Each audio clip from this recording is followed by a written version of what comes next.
Long way, get this shit a long way, shit a long way.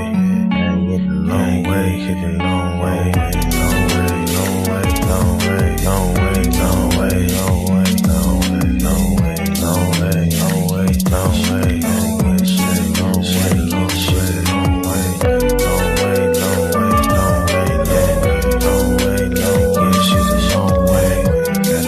Gotta get the shit a long way, get the shit a long way, gotta get the shit a long way, get the shit a long way. She don't really understand, man. Gotta know what she don't really understand, man. Gotta get a meal, but she don't understand. She be tripping every day, she be tripping every way. But I gotta get this shit a long way, tryna get money every single way, tryna get money every single day, get money every single way, every day. Every day we gotta get paid, every day we gotta get paid, I'm feeling like we be the new slave. No, we gotta finish rich, no, we gotta finish rich. Got a new bitch, she don't understand, she don't understand, she's gotta get rich. She don't understand, sometimes we gotta hit lit, no, we ain't hit lit. Tryna get the long way, tryna get the shit the long way, Coach is tryna wrap up a entree. Told you the other day that did my phone strong. We gon' shoot the long way, we gon' get the long way, get the shit the long way. My bitch be trippin' back and forth like a phone way. My name is Atari, and I playing games up to the Atari. Yesterday she told me that she about to leave, said fuck it, bitch, we gonna get some money. Said fuck it, bitch, I'm about to get some money. So what I do today, I went to got some money, Cause we gon' get the shit the long way, we gon' get shit the long way, back and forth like a pong way, man, I'ma get the shit the long way, get the shit the long way, just the only way today, because they go with shit's crazy, we gotta wear a mask, we the new slaves, and we be wearing this shit like every day, we be okay, we gon' be okay, they gon' be okay, they gon' be okay, for so we gon' get this shit the long way, we gon' get this shit the long way, we gon' get this shit the long way, we get shit the long way, cause we gon' be okay, we gon' be okay, we gon' get the long way, Hello, everyone. Hello, and welcome to another edition of Savings Minus Debt. I'm your host, LJ Young, the founder of SMD. How are you guys today? Welcome. You guys see the title, right? Tax season is hunting season. I'm LJ Young. I'm here to share a gift. My gift is the ability to see negative numbers psychologically. And capitalism is psychological, but debt slaves don't know that. And you're probably thinking, well, what's a debt slave? Debt slaves are people that cannot see negative numbers psychologically. That's a debt slave. You probably still don't understand. So to prove the facts that I'm here to share, open up your calculator, put in your mortgage. If you think you're a homeowner with a mortgage, by the way, mortgages don't buy houses, they buy people. All right. So open up your calculator, put in your mortgage payment minus your mortgage balance, and then hit equal. All right. The reason, and listen to the sound of my voice, the reason why you believe you're a homeowner is because you cannot see negative numbers psychologically. You can obviously see them physically because you're looking at the calculator now. Got it? All right. Welcome. What's up, Doomba, Omanike, Nick? Hello, Alex. What's going on? Now, I'm here today for the people that are excited to receive their taxes. Okay. If this is you and you are excited about tax season, I'm here to deliver bad news to you. Taxes are just when you get back a lump sum, and if you're excited, there's multiple reasons why you're excited, because you probably never seen that amount of money that amount of money in one lump sum throughout the whole year. That's why you're excited about it. You're excited about it because that's the only type of money you get throughout the year. And what you don't understand is that the government is just giving you back money that you gave them too much of during the year. Okay, they're not giving you anything. They're just saying, "Hey, tax person, here's the money that you gave us too much of. By the way, we made interest, but you're not getting that. You're just getting your money back." Now, being excited about a tax return is like being excited about getting a paycheck. So, when you get your paycheck, do you have the same excited feeling when you get your paycheck? Because it's the exact same thing. Now, the reason why it's hunting season, because as you could probably tell, all the tax commercials, get your tax done for free. People out in the street corners dressed up as Statue of Liberty costumes or Uncle Sam costumes.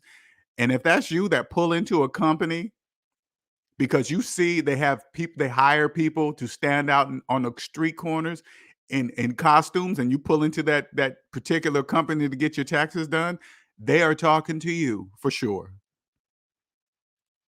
because they know you're not going to stop and say, why am I getting my taxes done by a person in a Halloween costume? I don't know. Debt slaves do that. That's only debt slaves do that. And then you got car companies that hire tax preparers on the car lot. So when you come there and get your taxes done, the money goes straight to the down payment on the new car. Why do they do that? Because first of all, if you're financing cars, that means you have no money to buy the car. Buy equals cash. And if you need your tax money to put a down payment on a car, you have no money. So it's hunting season. They're looking for you. They're hunting you. People, debt slaves, people that don't know, people that cannot see negative numbers psychologically. You don't know you can't buy a car. You cannot buy a car with a car loan. Car loans buy people, not cars. You can't buy a car with a car loan, especially with tax money. So when they not only when they do your taxes, they probably charge you to do your taxes. They probably tell you free, but nothing's free, because if you started like this, say like you started a business, but you did all your services for free, how long do you think you'll be in business? Free is the bait on the hook to get you in, that slave. You see how they abuse you financially? You abuse yourself. You don't know that you can't buy a car with a car loan. They buy you with it. You're only going to have that, like, say, like, for example, you go to a car place, and I only can imagine the type of car places that will do your taxes to take the money to put down payment on the car. I can only imagine the interest rate they're going to charge you. They're going to financially abuse you. I can only imagine the car lot, the interest rate. They know you're only going to have that car for barely maybe a year before it gets repossessed, because you don't know. You can't buy the car in the first place. You can't. And then you pay attention to all the commercials. Have you noticed all the businesses out there that want to do that want to do your taxes for free? No, they don't. You think they're going to spend all that money on ads and commercial TV commercials to do your taxes for free? Come on, debt slaves. You got to stop it. You got to stop being finance. They know when you walk in there to get your taxes done, to use it as a down payment on a car, they already know your credit is shot. You probably got a 600 credit score, 400 credit score. You probably had student loan debt for years.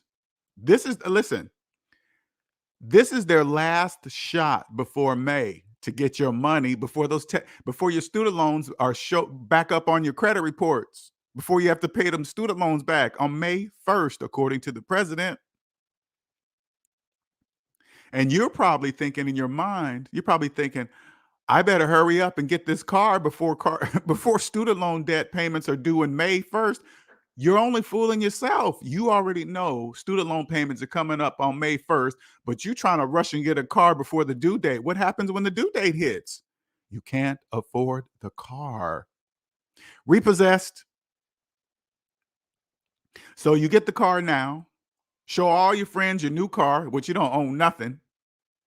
And then when it gets taken away, I'm sure you're gonna make up a story. You guys all do the same thing. Make up a story.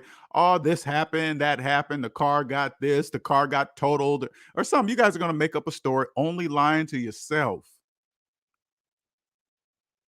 All these businesses, furniture, uh, all the businesses are hunting for you. Furniture places, wash and dryer, appliance, excuse me, appliance places. Hey, it's tax season.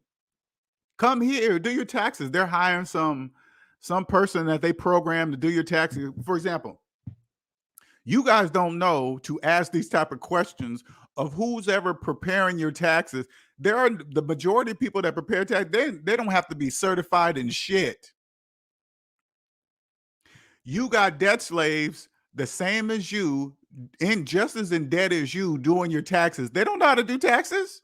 You think they know how to no, they're in debt. Debt slaves don't know how to do taxes. If you have, say like this, say like you have a tax preparer and they have student loans that are 15 years, 20 years old, and they're preparing your taxes. Are you insane? That's financial insanity. All you got to do, anybody offering to prepare your taxes, this is all you got to do. You got to say, hey, do you got student loan debt? Yeah. No, you can't do my taxes. Why not? You have student loan debt. I don't want no debt slave preparing my taxes. Are you insane? They're going to look at you with this dazed look because they don't know they won't know what you're talking about. It doesn't matter with that glazed look with their eyes. It doesn't matter. Soon as you see the glazed look over their eyes, you leave the office. When I walk in Walmart and they got a little booth set up inside of Walmart and they got a person there prepared, hell motherfucking no, you can't do my taxes. In Walmart, right at the end of the check stand, no. I don't care who's sitting there. You're not preparing nothing.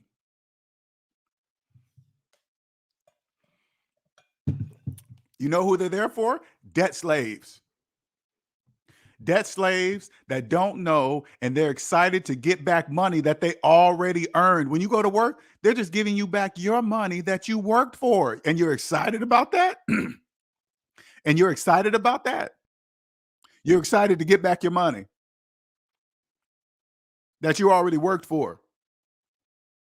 No, thank you. You know how bad sometimes when I'm in Walmart and I see that person at the booth, at the booth, I can only imagine how much Walmart charges whoever that is, whatever company that is, to set up that booth, that tax booth inside of Walmart. I can only imagine what Walmart charges them. I'm sure they charge them big bread. Anyway, you know how bad I want to stop and ask that person, hey, are you in debt? When I look at them, hey, sir, how you doing? They're always nice and courteous. I just want to stop and say, are you in debt? They probably say, why? Who else would sit here for 8 to 10 hours waiting for somebody to stop by and to do their taxes? A debt slave. They say the business owner gives them a script. Here you go. This is what you say to the customers. This is what you do. This is what you charge. First, you put up a free sign, which attracts you guys, the bait on the hook of the free. We do your taxes for free just to get you in the chair. Your taxes are not going to be done for free. Or else they wouldn't be paying the person. All you got to do is think about it. Hey, person, do they pay you to sit here? Yeah, your taxes are not going to be done for free. You sit down, get your taxes prepared. get back a large sum or whatever you think is a large sum, and then you're going to be happy. They're going to, hey, we're going to take away this much. And you're not going to care because you're going to get back your chunk of money or whatever. Or they usually say, get your money now. You don't have to wait weeks for the Internal Revenue Service to return your money. You think that's free if they give you your money now, right? So you guys can skip the wait. Do you think that service is for free? Hell no, it's not free.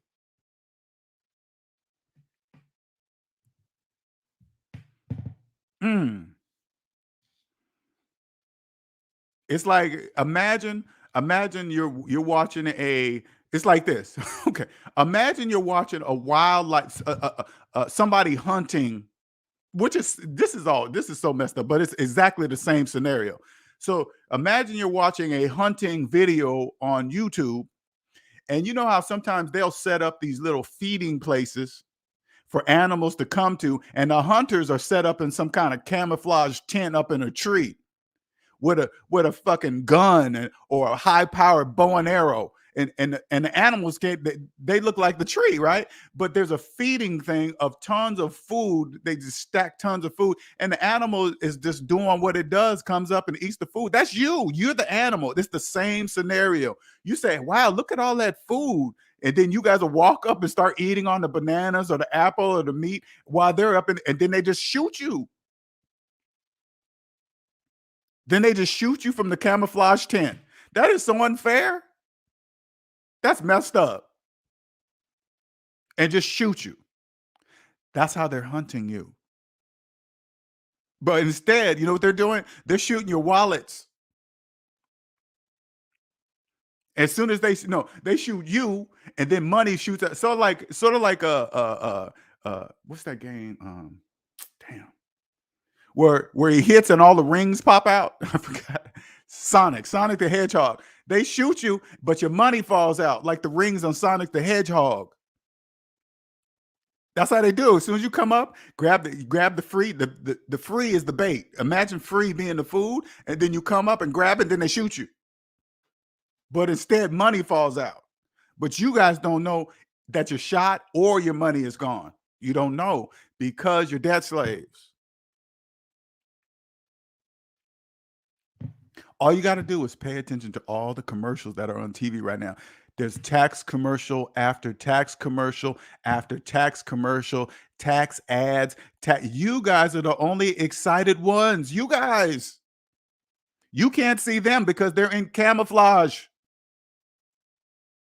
This is the camouflage because capitalism is psychological. You guys don't know you have no money. No currency exists for you. If you're excited about a tax return, like if you get on social media and you start talking about how excited you are, or you said, hey, I got my tax return, you are a debt slave. You're just getting on social media and saying, hey, they shot me. I just got hunted. Just like Sonic the Head. Imagine that sound. That's your money. All your change. Imagine that's all your change. But hey, I'm just trying to give you guys a psychological visual, right? But you guys don't know because you're advertising it right on social media, telling everybody.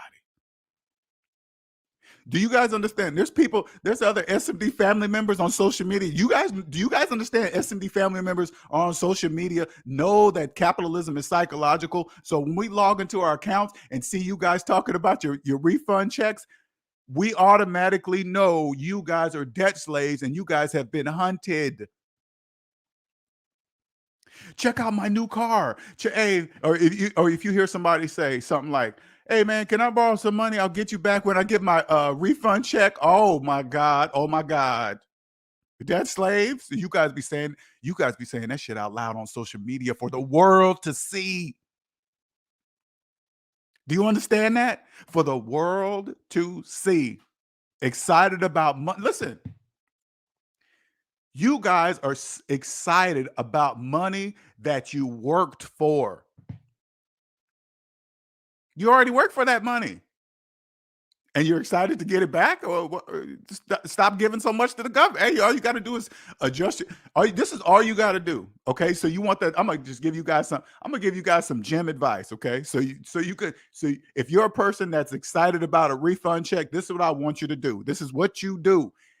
You got to do it word for word. Okay, you go hire a debt-free tax person.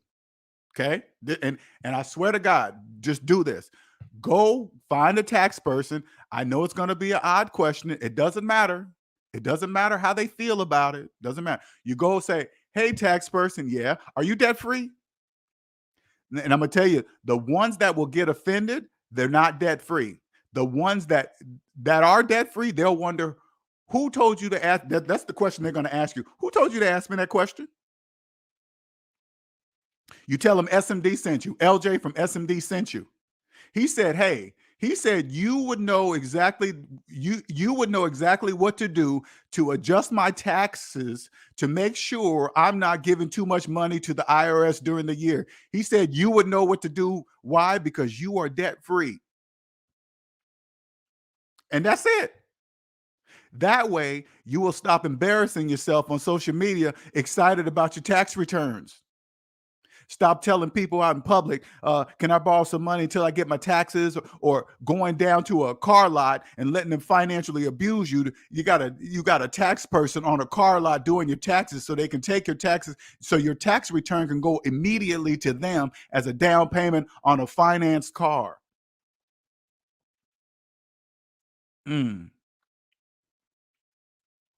That's embarrassing.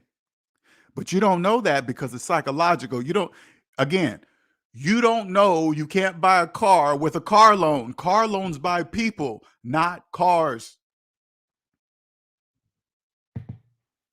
Oh man, all these commercials on TV right now. Ooh, woo. Soon as January 1st hit, the commercials hit. Every time you open up YouTube, every time you open up your social media app, what's the first thing that pop up? Hey, come and get your taxes done for free. Come on over here for free, for free, for free. All you got to know, as soon as I hear the word, listen, as soon as I hear the word free from some kind of tax preparer, I know exactly who they're talking to. They're talking to debt slaves, because nothing is for free. But if you believe that, that's totally up to you. Hey, I heard I can come here and get my taxes done for free. You know what they're gonna say? You sure can. Come on and sit down in this chair. Oh, sir, you know what? Uh Here's the details of that. It's free if you do blockety blah and you fall in this parameter and this and that and blockety blah. They'll make up some shit and then it's not gonna be free. All you gotta do is walk into one of those places that claim they do their taxes for free. You say, "Hey man, what's the percentage of people that actually get," you guys will never do this, but you walk in and say, "What's the percentage of people that actually get their taxes done for free in your company?" They will be like, "What? Oh, nobody's ever asked us that question." I know, but I am. What's the percent? Oh, we don't. I promise you, the person that is preparing your taxes is one of those places that say they're gonna do your taxes for free. They don't know how to answer that question. Because 9 times out of 10, there's some kind of seasonal employees that they're going to hire. They're going to put them in some class for a month or two class. And then they're just going to say, "Hey, people, this is what you're going to do. Here's the program. Anybody that comes in, you do this," because they already know the general people that they're looking for. Those places that do taxes for free, I'm not their customer. Because they know if it was me and people like me, we don't go into places like that to get our taxes done. I go straight to a person who is debt free because they understand the rules I need them to understand about taxes. The person that prepares my taxes, he knows he's not a homeowner with a mortgage. He doesn't have car payments. He knows not to tell me to invest in cryptocurrency while having student loan debt, because he doesn't have student loan debt. That would be embarrassing. This person doesn't talk to me about NFTs while having student loan debt. The same people that are excited, listen, the same people that are excited about their taxes are the same people that invest in cryptocurrency and NFTs, money that doesn't exist.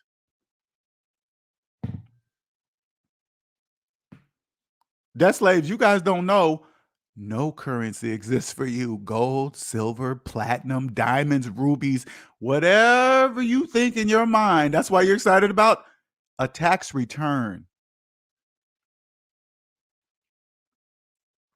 Get it? Maybe, maybe not. I don't know. But you guys are on the hunting block until April 15th. And then guess what's after April? That's weird. The president said May 1st. Why May 1st? Why didn't you say April 1st, Mr. President? I know why.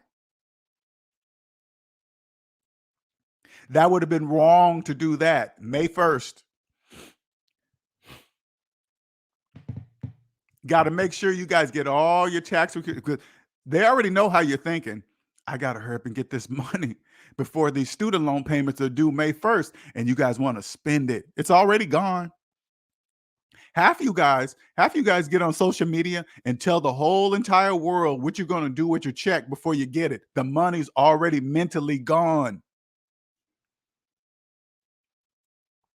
You're going to get a new car, and you guys usually don't spend it. You usually take the money and use it as a down payment on something. You guys don't even, check this out.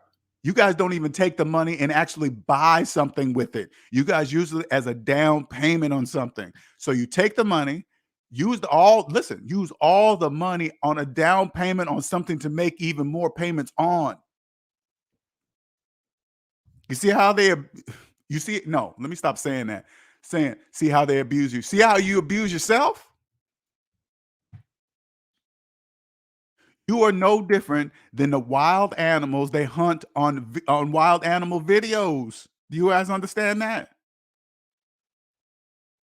All you got, if you don't understand the analogy that I'm using, all you got to do is just Google it. Google hunting. I usually see that happen with wild boar or monkeys or something like that, right?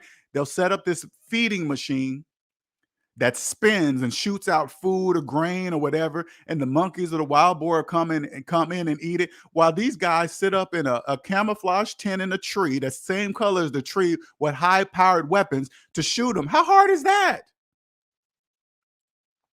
Here's the animal just doing its own thing. It's just being an animal and say, damn, look at all this food. Shit, I don't even have to climb a tree. I don't have to chase another animal. I don't have to pick it. I'm just going to come and sit down and eat. They don't know why all this food is here. They don't look at all this food and say, damn, why is all that? I'm just another analogy. The animal doesn't look and say, hey, wait a minute. This looks nothing. This, what I'm looking at right now, this happens nowhere else in the wild. I've never seen a tree dump this much food. Hell, I've never even seen a thing like that shooting out food. There's nothing in the wild that shoots out food like that. They don't think like that. They say that it's food. That's you. And they're just picking you off. Boom, boom. Ouch. What was that? Your money being taken from your wallet. You guys feel a pinch? Ouch. What was that? That was a shotgun shell. But these weapons don't kill you. They just take your money.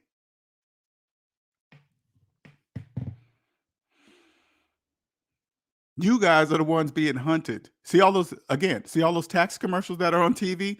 Fucking I mean, it's just the tax commercials are overwhelming. I have to turn my TV off. I have to fast forward commercials. And when I can skip, I mean, 5 seconds ain't even long enough. And if I come across a video that has a 15-second tax commercial, I'm clicking out, going back in, clicking out, going back in. Hell, that might even take me 15 seconds, but it's way better than watching a 15-second debt slave tax commercial. I'll click in and out until I finally get to the video I want to watch. I ain't watching that. That's for you.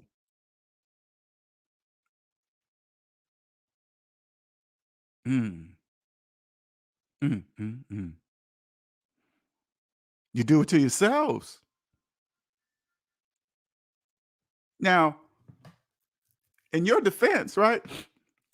Not defense, but to be all fair, I was once a debt slave. That was me. That happened to me. I was excited about my paycheck. My tax return. Couldn't wait to spend it. It was already spent in my head, and I went to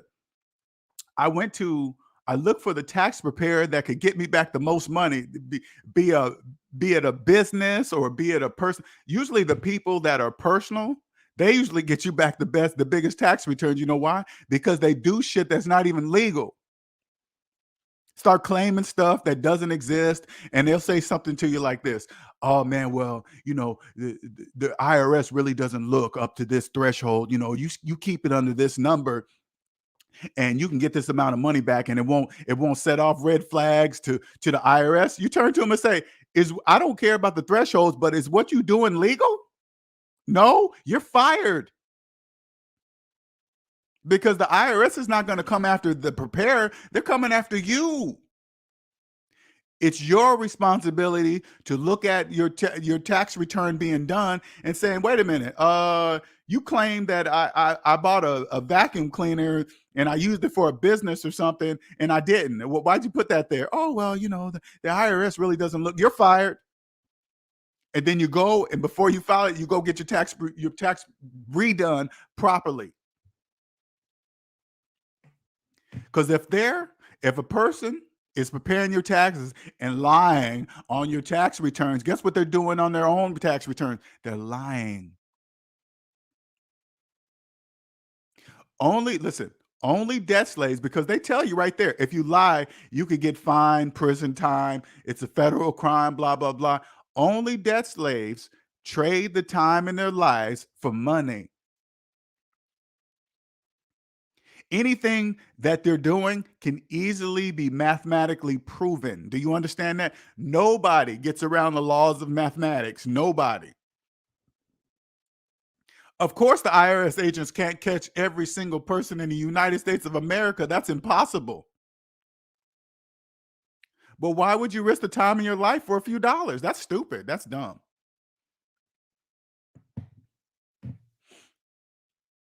That's completely dumb. That's a problem. Put it this way, if you got to lie on your tax return to get some extra money, there lies the problem. You got to ask yourself, why am I risking jail for a couple of extra $100? Why am I doing that? That's the problem. You mean I could have a record of a federal crime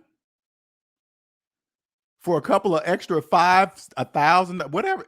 The money amount don't even matter, because the federal crime will be on your record for the rest of your fucking life. Do you understand? Did you hear me? The rest of your life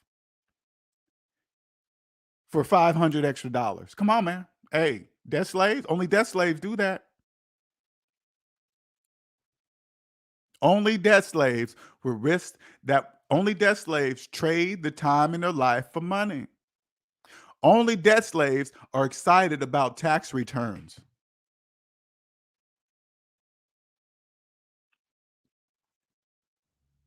And some of you guys will say, "Wow, look at all these people look at all these women that get all this extra money because they have all these kids." You think the money that you get on your tax return equates to the amount of money that's spent on raising children? Come on, man.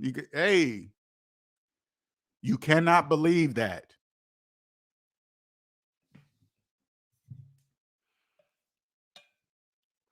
Now, if you're listening to me speak, you got to be honest with yourself. You have to be honest with yourself. Am I excited about my tax return every single year? Yeah, you're a debt slave.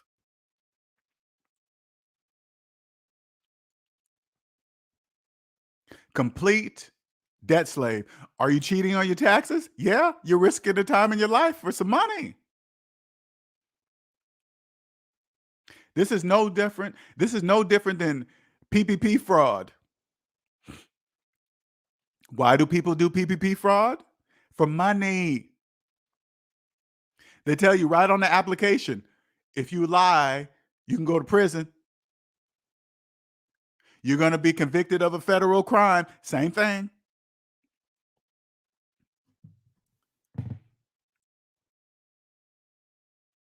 You guys get it? Debt slaves, are you listening? You're probably thinking, right now, you're probably thinking, who is he? Who do you think he is? What makes him so smart? What makes him think he knows all this? You're listening to the wrong thing. That's your conditioned mind just blibber blabbering in your brain, not listening. Blibber blabbering, is that a word? No, that's not a word. Blibber blabber. If that's you, you might as well leave and go find another channel to be entertained and wait on your tax check. Now, this is you that have already submitted your tax return and you know you cheated and you already got the check and you already spent it. Now you got to be worried if they're going to come knocking on your door. Hey, check this out. Yeah, we reviewed your tax return and it makes absolutely no motherfucking mathematical. No, they're not going to say that. No mathematical sense at all. You have to make mathematical sense. You have to make it. And guess what? You won't be able to. They already know. This is how they know, okay? This is the easiest way to know if you're one of those people that cheat on your tax return. You know how they know? Just look at your personal credit report. It'll tell them everything they need to know about you. Your personal credit report will tell them if this is the type of person you are. Why? You will have some kind of financial conviction, restitution, a scammer type shit all over your credit report, and they're gonna take. Hey, let's see. This person's IRS return doesn't make sense because you got to remember, IRS have access to everything financial in the United States of America. Understand that, okay? They're going to look at your credit or your IRS return. This is what I would do if I was the IRS agent. I would look at the return, clearly see it makes no mathematical sense, and then I would go look at your personal credit report, and your personal credit report will match up to your return. And then I'll just go to your door. First, I'll send you the letter. Of course, you're going to ignore it. Of course, you guys all do the same pattern. You guys, debt slaves, you guys have the same pattern, okay? You're going to ignore the letter or pretend, hey, this is what you guys convolute in your brain. Oh, they can't catch everybody. What they're going to bother with little old me? It's just $500. Whatever, you guys just do that, okay? Then they're going to knock on the door and say, hey, send you the letter. You're going to ignore it. And then they're going to get a hold of you. And the longer you wait, the worse it is for you, because it's called interest and penalties.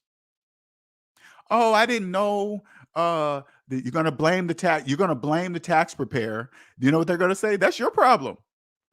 And guess what? When they start threatening you with prison, then you're going to get a hold of the tax preparer for them. And then they're going to go after the tax preparer. You're going to tell them who prepared your taxes because they're going to say, hey, you're going to tell us who prepared your taxes. I know we see them, but we can't get a hold of them. Well, who are they? Where they at? What's the information? You're going to provide all that information. They say you're going to go to prison. You're going to say, here's the name, number, here's the person that did it, blah, blah, blah. You're going to provide all that information. Because you're not going to want to go to prison for $500. This is why businesses all take advantage of you guys during this time. Car sales, furniture sales, appliance tax. They always name it tax something too. Hey, come and get this tax sale. We got the tax sale going on. When you're outside the debt matrix, you're like, what the hell do taxes got to do with a washer and dryer? Nothing. What do taxes got to do with a new car? Absolutely nothing. Nothing. Nothing. What do taxes got to do with, like, hey, man, I get my listen. Hey, I get my taxes. I'm going to go on vacation. You got to wait for your tax return to go on vacation. That means you have no money to go on vacation. If you have to wait for your tax returns to do something, that means you have no money to do it. That's a problem.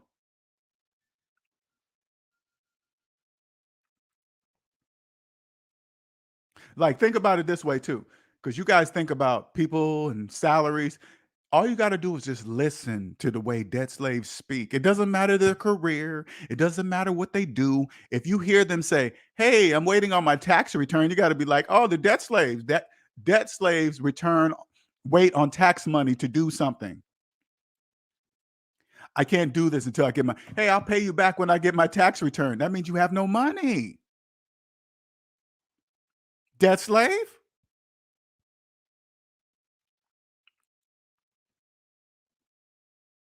Hey, I'll pay you back when I get my tax return. I'm not letting you borrow nothing. Are you insane? You get nothing. Imagine listening to somebody that has a career that's a professional something, and you hear them utter the words, "Hey, man, I'm excited about my tax return." You got to think to yourself, what are you doing waiting on your tax return? Don't you make six figures? Yeah, you're a debt slave, a six-figure earning slave.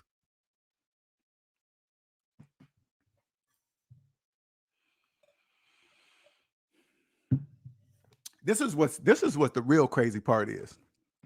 This is what the real crazy part is, which you guys don't even know because capitalism is psychological. The majority of you guys with no college degrees, no student loan, never went to college, no student loan debt. You guys know you guys have more money than the majority of people with college degrees. You guys don't even fucking know that. You have financially more money than a person with a professional degree. And this is all you guys have to do. This is all you have to do. You go up to a person that has a professional job, professional degree, or whatever. You say, "Hey, you got student loan debt?" Yeah, they're professional debt slaves. You are financially ahead of them. So without you guys knowing, those same people that you think are way financially ahead of you, they're excited about their tax returns too because they have no money. They're just like you. But you don't know that you're ahead of them. You take whatever tax return, the little bit of debt you got, because if you ain't got no student loan debt, let me tell you something. You are financially way ahead of them. You take that tax return money and you put it on your little debt. The majority of you people that don't have student loan debt, you probably have $10,000, $15,000 worth of debt, which is nothing compared to a person with a professional degree in hundreds of thousands of dollars in debt inside of student loan debt forgiveness programs, driving a Mercedes, living in a nice neighborhood, nice clothes, haircut every day. They're just nicely dressed debt slaves.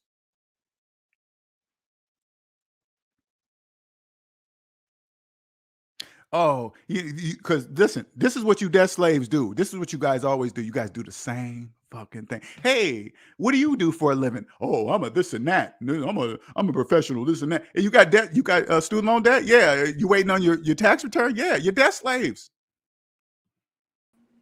What's up, Willie G? Hey, LJ, how's it going? How you doing, sir? What's going on? Doing good, doing good. You know, I came on just to say hello. I'm usually listening in the background. I'm kind of like a ghost watcher. Sometimes I comment, sometimes I don't. But you do a That's great okay. job. That's okay. The majority of the followers do the same thing as you. That's okay. As long as you guys following. You're doing an awesome job. I want to tell you, honestly, I didn't remember it was tax season, and I really mean it until I got your notification today. But that's the difference between Yes. having freedom and not being a slave. But I could tell you, years ago, I knew when it was tax season. I already had plans of where I was gonna spend my money. It was either a new car or something I didn't even need. Um, Me too. but Me too. I remember that. I was excited about tax season. Now I totally, the only time I'm reminded, because all the damn commercials on TV, taxes, free taxes, tax. You yeah, can't help but know now. but you know what? I woke up. I woke up one day and I said, this was right after my once my bankruptcy kind of cleared, if you will. You know, you got that 10-year period where no one wants to give you any credit. Oh, Chapter 7 bankruptcy. You're a loser. Yeah, Loser. yeah. No one wants to give you, but I tell you what, once that cleared, they bombarded me with all kinds of credit cards, and then it Hell was tax yeah. season right about that time, and I said to myself, let's see, either I become a slave again or I change my life. And what I did was that first year that they were bombarding me with credit cards, I took that refund check and I applied it to some debt that I still had. And from there on, it was a game changer because today I'm free. And when tax season comes around, I don't even know. I don't even know unless I see a commercial or I get a notification from LJ that he's talking on the topic. And but it's definitely different. So I encourage those that are listening. If there's anyone listening right now who is in current debt and you're getting a nice refund back, and you have some debt out there, this is the time to take that refund and forget about what you're wanting or what you're thinking you're wanting, and invest it in your freedom and put it towards whatever debt you have. That's my encouragement today. They don't even, what's so crazy, Willie G? They don't even know Chapter 7 will free them. They don't even know. Right. Chapter 7 will free you. But they think, oh my God, Chapter 7, I'm a financial loser. It remains on my credit report for 10 years. Who cares? Because when you have no debt, you have money. You don't care about, I don't care if they left it on there for 20 years. Who cares? I have cash. Exactly. I used to pride on my credit score at one point, after the bankruptcy, and I don't care about it anymore. I know the last time I looked, and this may have been, I don't know, I want to say 3-4 years ago, it was up at 820, 830. I think 850 is the most you can have. Yeah. But I don't know today. I can tell you for 3 or 4 years, I haven't even looked at it because I don't care. Me neither. I I don't care. People will ask me, I'll be like, you want me to go look? I'll go look. All right. I know it ain't bad. I know it's a 700, 800 or something, but I don't really care. I don't look. Yeah. It doesn't even matter because I buy the stuff I want for half price from debt slaves in cash. And you buy it when you want to. Exactly. Exactly. Yeah.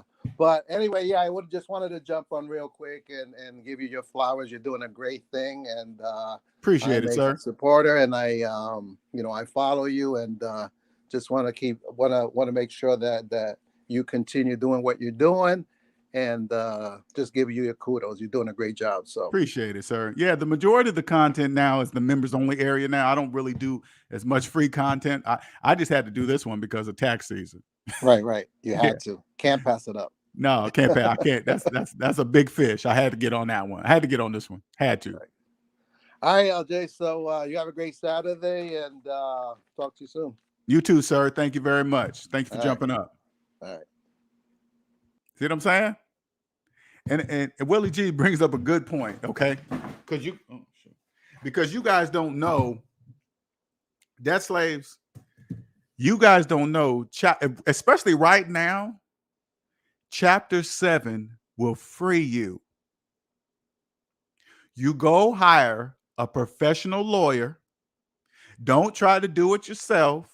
You go see a professional lawyer and say, I want to file for Chapter 7 bankruptcy in your state. Somebody that knows all the rules and the laws in your state, because all of this must be done legally and professionally. And so when you go into the office, 9 times out of 10, it counts on what type of lawyer you get. He's going to say, hey, you want to file Chapter 13 instead? You're going to say, fuck no, I said Chapter 7. Chapter 13 is for debt slaves. That's what you tell them. Don't use the curse word. That's for you, because they always try to lead you into Chapter 13. Chapter 13 is specifically designed for debt slaves that don't want to let go of the stuff that they're the very stuff that the reason why they're filing for chapter bankruptcy in the first place. And if you go to a lawyer and you say, I want to file for Chapter 7, and they try to steer you to Chapter 13, you get up and you walk out of their office immediately. They're going to say, hey, sir, ma'am, why are you leaving? Because you keep telling me to do something that I just told you what I wanted to do. I said Chapter 7. Can you do it or not? What's up, Andre? What's going on, Hey, Philip? what's going on, man? How you doing? I am wonderful. How are you? Good, good. What's going on? I'm getting feedback for some reason. Oh, you know what? It's off. Okay, you there? I just turned YouTube on. Oh, okay. You hear I me was all? getting feedback. Yeah, I hear you good. Okay. What's going on, sir? Not much. I'm wearing my I'm still getting it for some reason. Dead. But anyway, I'm wearing my debt slayer to the Super Bowl. My debt what they call it? Um I see dead people to the Super Bowl party tomorrow, man. you I'll got let you know you how. got to tell me the you got to tell me the what you get back from that. You got to tell me the stories. Yeah, I should have got a extra large to wear over the jersey, but I'm gonna walk around. I'm like, oh, I'm hot, man. I'm gonna just take it off and I just go see the reaction. Matter of fact, I'm gonna have my phone on, man, and record it. Put Okay. my phone in the background and record it so we can show it, so to see what happens. Okay. Yeah, that's exciting. I definitely want to hear the stories behind that for sure. Yeah, and it's young people that be there.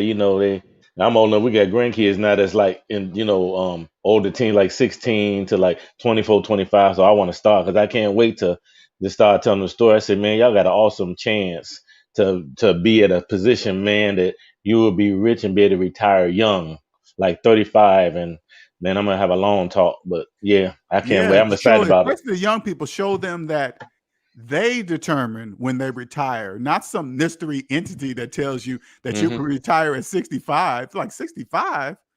First of all, Right. how many people make it to the age of 65 before even dying? Exactly. You You know? know, what the excuse they use, them dead slaves using now? Well, people are living longer now. I'm Oh like, my oh, God. y'all always got an excuse. When I hear that, you know what I say? You have student What's loan that? debt? They'll probably say, yeah. That's why you're saying that. That's why you're saying that, because you're programmed. They don't know that they're programmed to say that. They don't know that they're programmed to believe that retirement's an age. Retirement's not an age. Yeah, I can't wait till tomorrow, man. I'm gonna try. You probably gonna see me trying not to laugh because every time they say something, like, can I ask you something? Do you have student loan debt? Hey man, you know you can't go to a Super Bowl party and pull down your mask. They're gonna kick you out. Uh-huh. Well, we'll see. And one of my friends, he does a good job. He works for a city. He's an engineer. But man, he has solar panels on his house. Right. He was showing me his bill yesterday. He showed me his one thing. He said he got $6,500 back every May. Now he's gonna get 65 for his solar panels, and then because he's able to sell back to the city. And he showed me his first bill from the first time he started with his solar panels, which is in May of last year, was like $200 bill. He said that's when I had my air conditioner on. Then he showed me the next bill. It went from $200 to $15. With I solar said, come panels. on, with the solar panel. But he financed the solar panels, of course. I don't know, but it's Well, paid for now if because he makes good money. well, all you got to do is if he has a mortgage, he financed the solar panels. Yeah, I wonder if he got. I don't know if he have a mortgage. Now he most likely he has a mortgage, but I've been talking to him. But most of his stuff, like his cars and stuff, most of his stuff is paid for. But I'm pretty sure he's financing It his don't house because matter if he's he in that has a mindset. mortgage. If he has a mortgage, by default, he financed the solar panels. It doesn't. You Yeah, don't yeah, even I need to hear what know you're it. saying. All you got to do is ask him. He got a mortgage. If he has a mortgage, you don't have to ask him. Did he Even finance? if it's paid, or even if it's paid, the solar panels paid, he still because it's attached to the house. You Yeah, right? because he has a Because if he end up getting foreclosed, which he makes good money, he won't. But if he ends up getting it, they end up getting the solar panels too. You right? a person with a mortgage doesn't get any tax returns. They're not saving anything. That's an illusion. Okay. Yeah. Yeah, You're right. they Because don't. I know he got the. I mean, I don't know him really personally, but I'm pretty sure because the man makes about like he was saying today. He was talking about the COVID thing. They made him take the shot, and he said the guy that was in the union was telling him, "Hey, I don't know about y'all, but my finances, I need to keep this job." So we exhausted everything. So if you want to keep this job, or if you want, they said they wasn't going to fire him, but they were going to, it's like they had to leave with no pay, and so you're gonna have to take this shot. He said he did. He said, yeah, because I earn like almost $1,000 a day with his overtime and stuff. He said, so I can't afford to do it. So I'm saying that to say I know he got enough. Even if he has a mortgage, he got enough money to pay off that mortgage. So I'm gonna find out tomorrow though. But No, I mean, you got to listen to the cues, Andre. If he's working overtime, he's in debt. Only debt slaves work overtime. he like that money, man. What he call his snow money. In Chicago, he do that overtime That's for the debt snow. slaves. Debt slaves work overtime. Yeah, I see what you're saying. I You know what I'm saying? mean, He just like that money. I don't know. I don't think you're right. He might be. I don't know his personal stuff. He is. I can just tell by the things you're saying to me. Because I can tell he like gadgets and stuff. Everything he gets the newest and latest stuff. So he's a debt slave. Overtime. Yeah. Hey man, I'm getting overtime. Okay, that's all I need to hear. Debt slave. Yeah, I mean, he don't even say it like that's just his way of life. That's what he been doing. Correct. That's So how I don't debt know. slaves talk. But I know his vehicle because I'm like, oh, you ain't got the big truck today. You got the little Blazer. He said, yeah, because I can't find a park over here. But anyway, I know those cars are paid off. But like you said, he probably still a debt because I know he can pay off that house with the money he make. He can pay off everything. Remember, this is what they do. Okay, they will refinance the house and pay off the vehicles, and then tell you that they have no car payments. Right. That's what they do. So when the natural person comes up and say, "Hey man, you got car payments?" They'll say no, but they don't tell you how they paid off the cars. They refinanced the houses and paid off the cars. I mean, but he makes so much money. He makes like $100 an hour. How do you know that? He works for the city of Chicago. I'm just saying. How do you know that? What you mean? Oh, you mean actually? You mean actually what he makes? Did he show it to you? Have you seen his bank accounts with your own eyes?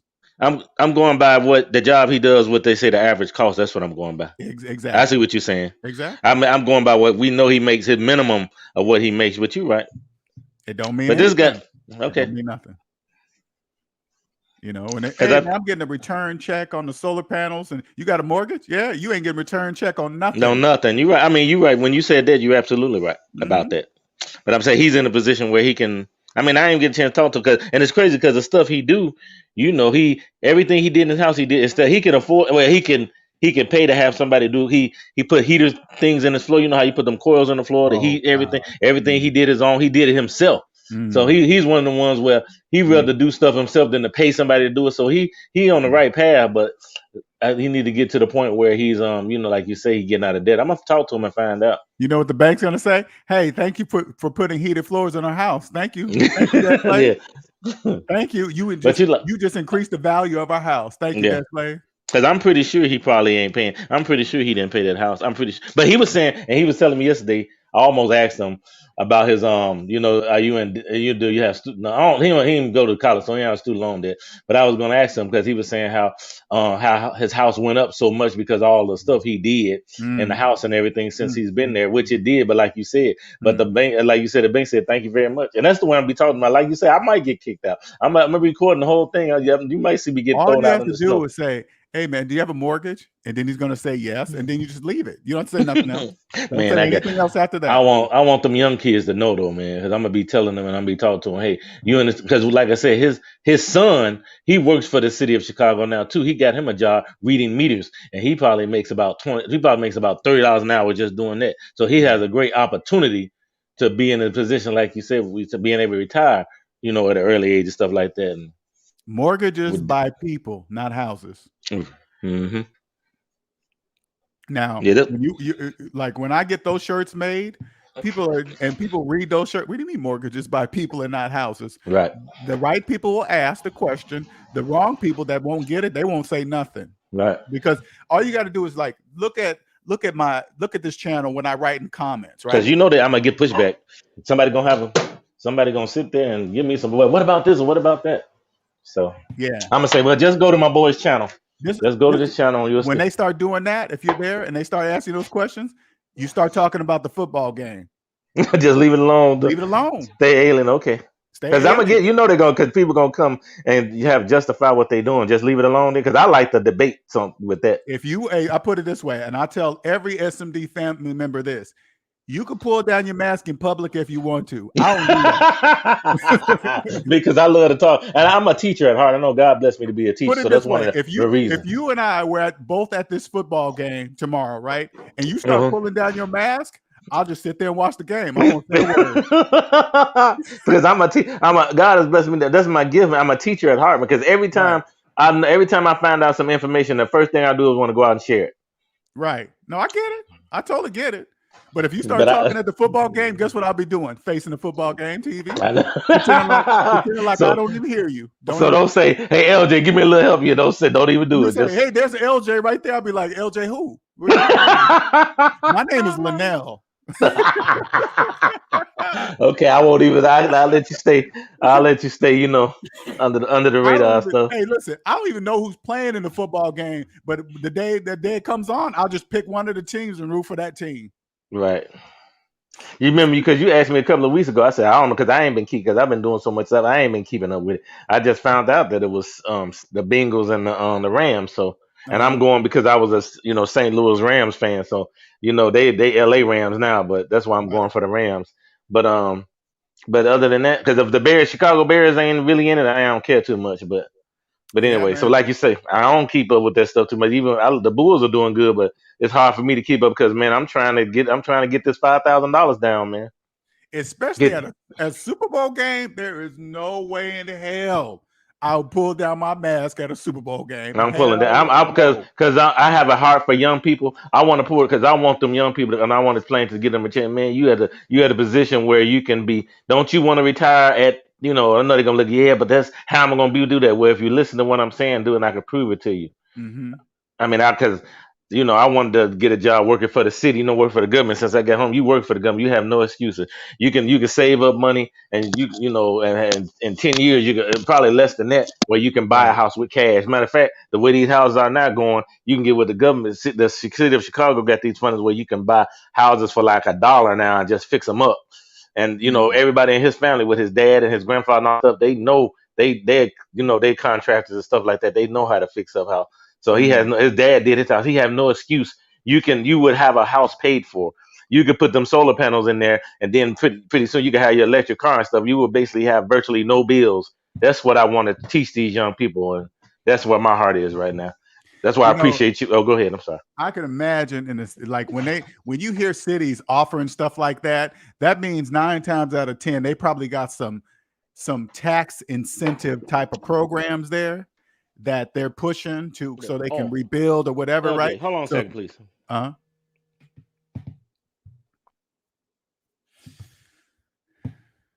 what's up, people? Oh, shoot. Shout out to Antoine for the $4.99 super chat. Thank you, sir. Just now saw that. What's up? What's going on, sir? Welcome, welcome. What's up, Red Sing the Blues? Lee Scott. What's up? What's up, Nick? I didn't see you kidding. Oh, did I shout out? Oh, I said Monique already. What's up, Lee? Snuggles.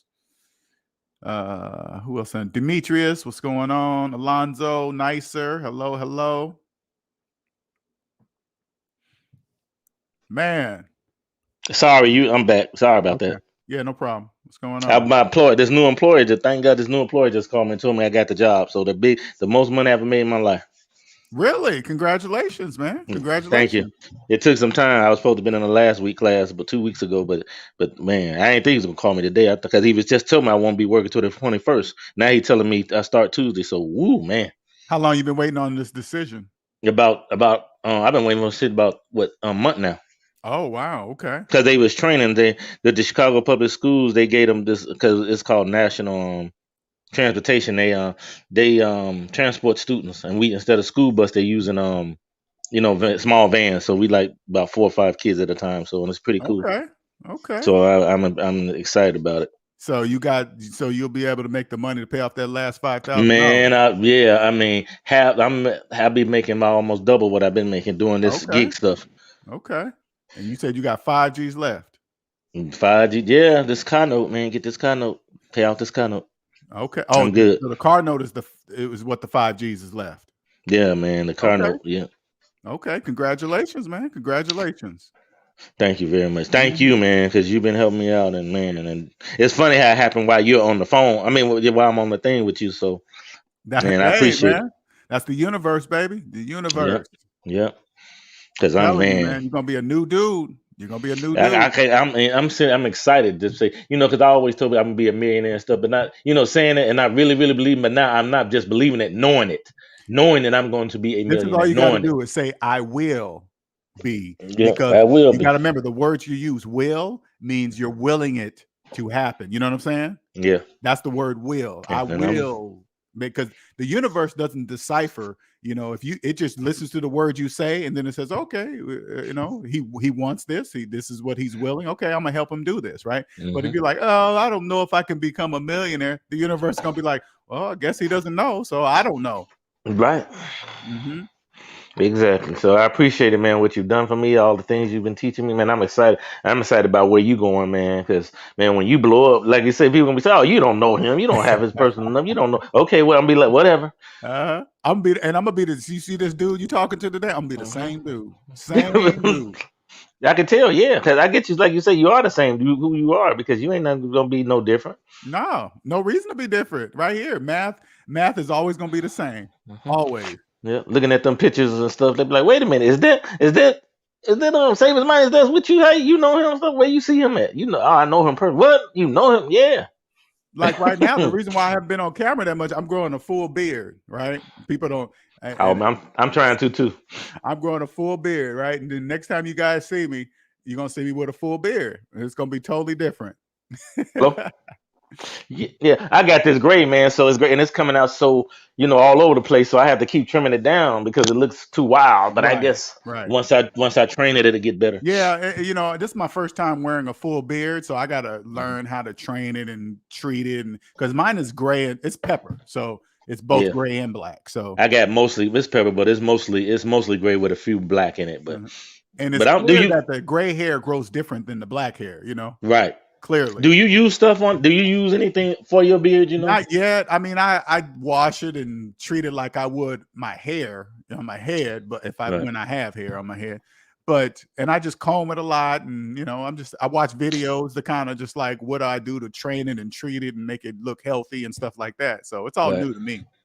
Yeah, it's me too because I just started this, like I said, about a month ago, letting it grow and starting it. So I'm Hmm. trying to. Yeah, yeah. So yeah, the next time, probably next week. I think it's full enough to go get it cut right, and then Hmm. I'll come on camera, and then Oh, everybody cool. can see me with my full beard. Can't wait to see it, man. Yeah, man, I'm excited about it. It's the first time I've ever, out of all my life, wearing a full beard. Me too. No, Oh, I take that serious? a lot back. I take that a lot back. I had not a full beard, not big, but I had a little last year at our Mhm. church. The man said November we're gonna do no shave, no shave the beard. I just let it grow a little bit, and then it started itching at first, and then once Yeah, the month was over, I cut it real quick. yeah, But now I'm letting it grow, so I'm good with it now. So my yeah. wife was 'Cause like, it is irritating when it's first growing out. That's why I've never grown a full beard because the irritation. But after right. it grows a little longer, it stops. Yeah, mine it stopped. Yeah, So, it but stops. I just need to cut out because I've been going to the beauty school. There's one not beauty school, the barber school. And there's one young man. Uh-huh. I've been trying to mentor him stuff, talk to him, but he's just learning how to cut. So he wasn't really know what he was doing too much. But it is what it is. You only pay $3. You can't beat that to get a Right, you know. right. Yeah, So you get what you pay for. you getting what you're paying for. You're right. I gotta have mine done right, man. My hair grows pretty fast, so I gotta have it done right. Okay. Once I see it cut, and then I'll learn how to just do it myself. It doesn't seem like that much maintenance, so I'll just Okay. learn how to do it myself. That's what I need to do because I cut my own hair, but when it comes to trimming my beard and mustache, I let somebody else do it because I ain't learned got that down yet. Right, right, right. Well, okay, man. I just want to let you know what was going on, and All right, sir. you take care, and thanks a lot for the information. And like No I say, problem. I'm gonna show that hey, this is his information. So see, it's because I'm always telling people about your channel I and stuff. So appreciate that, man. Thank you. no, no, Much yeah, appreciated. yep. Have a good one. All right, you too, sir. Yeah, I love those stories. Patrick Shields, thank you for everything you taught me on the path to finance. And see, this is what I love, right?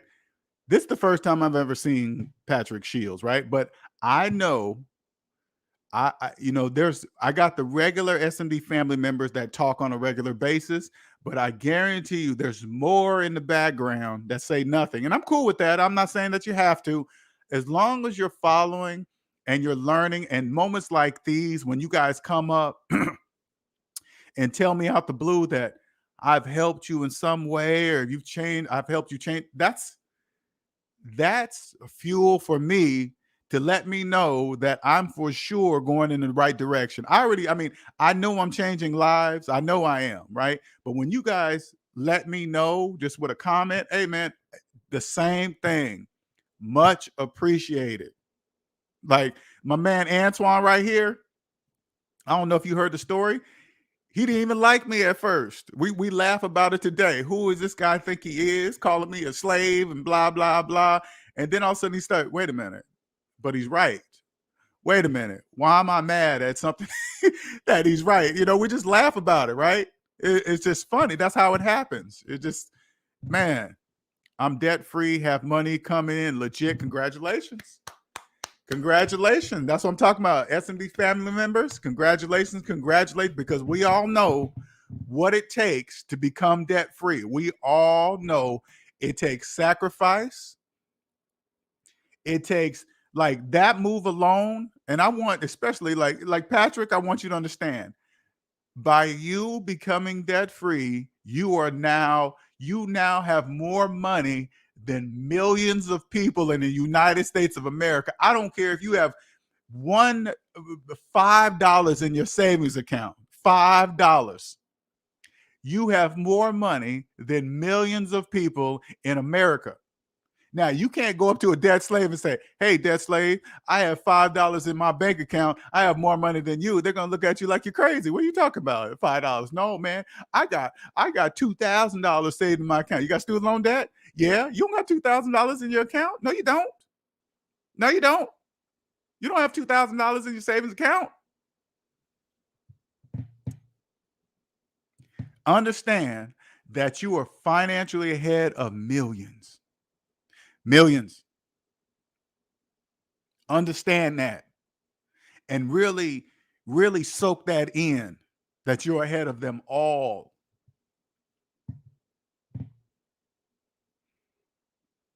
Understand that you guys, you'll no longer be excited about your tax return. Taking this tax money and putting it down on a car. Take your money and put it down on a car. Get it deeper in debt. Come on, man. You guys, hey. I mean, they be doing this. You guys, listen, debt slaves. You guys be doing this on social media. Do you know how many videos like this? Do you know how many videos out there on YouTube talking about payments? Hey, look at the payment of my car. This is how much I saved. This is how much I got in Dodge Bucks. I mean, these companies be making up things that sound like money. That ain't no money. What, Dodge Bucks ain't money? What are you talking about? Oh man, I got a reduced price on this from Dodge Bucks. Who told you that? Dodge? That ain't no money. That's not money. That's Dodge Bucks. They did not say that's money. Oh man, they do. Oh my God. And again, especially, I guarantee you, it's more of the people, more of the car lots that the buy here, pay here places of car lots. Those are the people that have on staff tax preparers for people like you. Buy here, pay here. When you drive past a car lot or you pull into a car lot that says buy here, pay here, that's for debt slaves. That's for places that the big banks have kicked you out of the system. The big banks said, don't even apply here. Don't even apply to us for a loan. So those are the financial sharks that's going to pick your financial bones dry. They're going to get whatever meat's left on your bone, charging you 29.99% for a car loan. Those guys, the buy now, pay here places, buy here, pay here places, those are the ones that are going to remain. Those guys are going to pick the remaining few dollars, the remaining little bit of change that you have in your pocket. They're going to get it.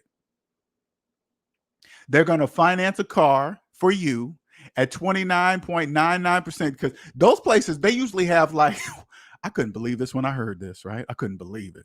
They got kill switches. They got kill switches in those cars. So when you don't make your payment, you can't start your car.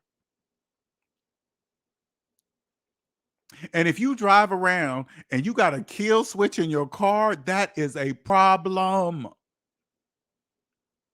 Imagine being at the grocery store and you didn't pay your car note. You get out in your car, you can't start it until you make a payment. Ooh. That's embarrassing. Ooh, that's embarrassing. When I heard that, I couldn't believe that. I said, what? A kill switch in your car? You mean like a blow thing, like for drunk drivers? Same thing. Hey, yeah, you can't start You can't start your car until you make a payment. And then, of course, if they got a kill switch on your car, of course they got a GPS on your car to know where the car is located. So you don't make your payment and you can't make your payment. Guess what? They're coming to pick that car up and you can't do nothing about it. I wouldn't doubt if they probably have a lock. They probably monitor you leave. I mean, I'm sure all they got to do is set up an alert as soon as you leave. Some like they put up like a geo fence, right? Because I have an alarm on my truck. If I had other people driving, and you can put up a geo fence, so if it goes outside of this geo fence, it alerts you and say, "Hey, your car is being driven outside of this area that you didn't want it to be driven."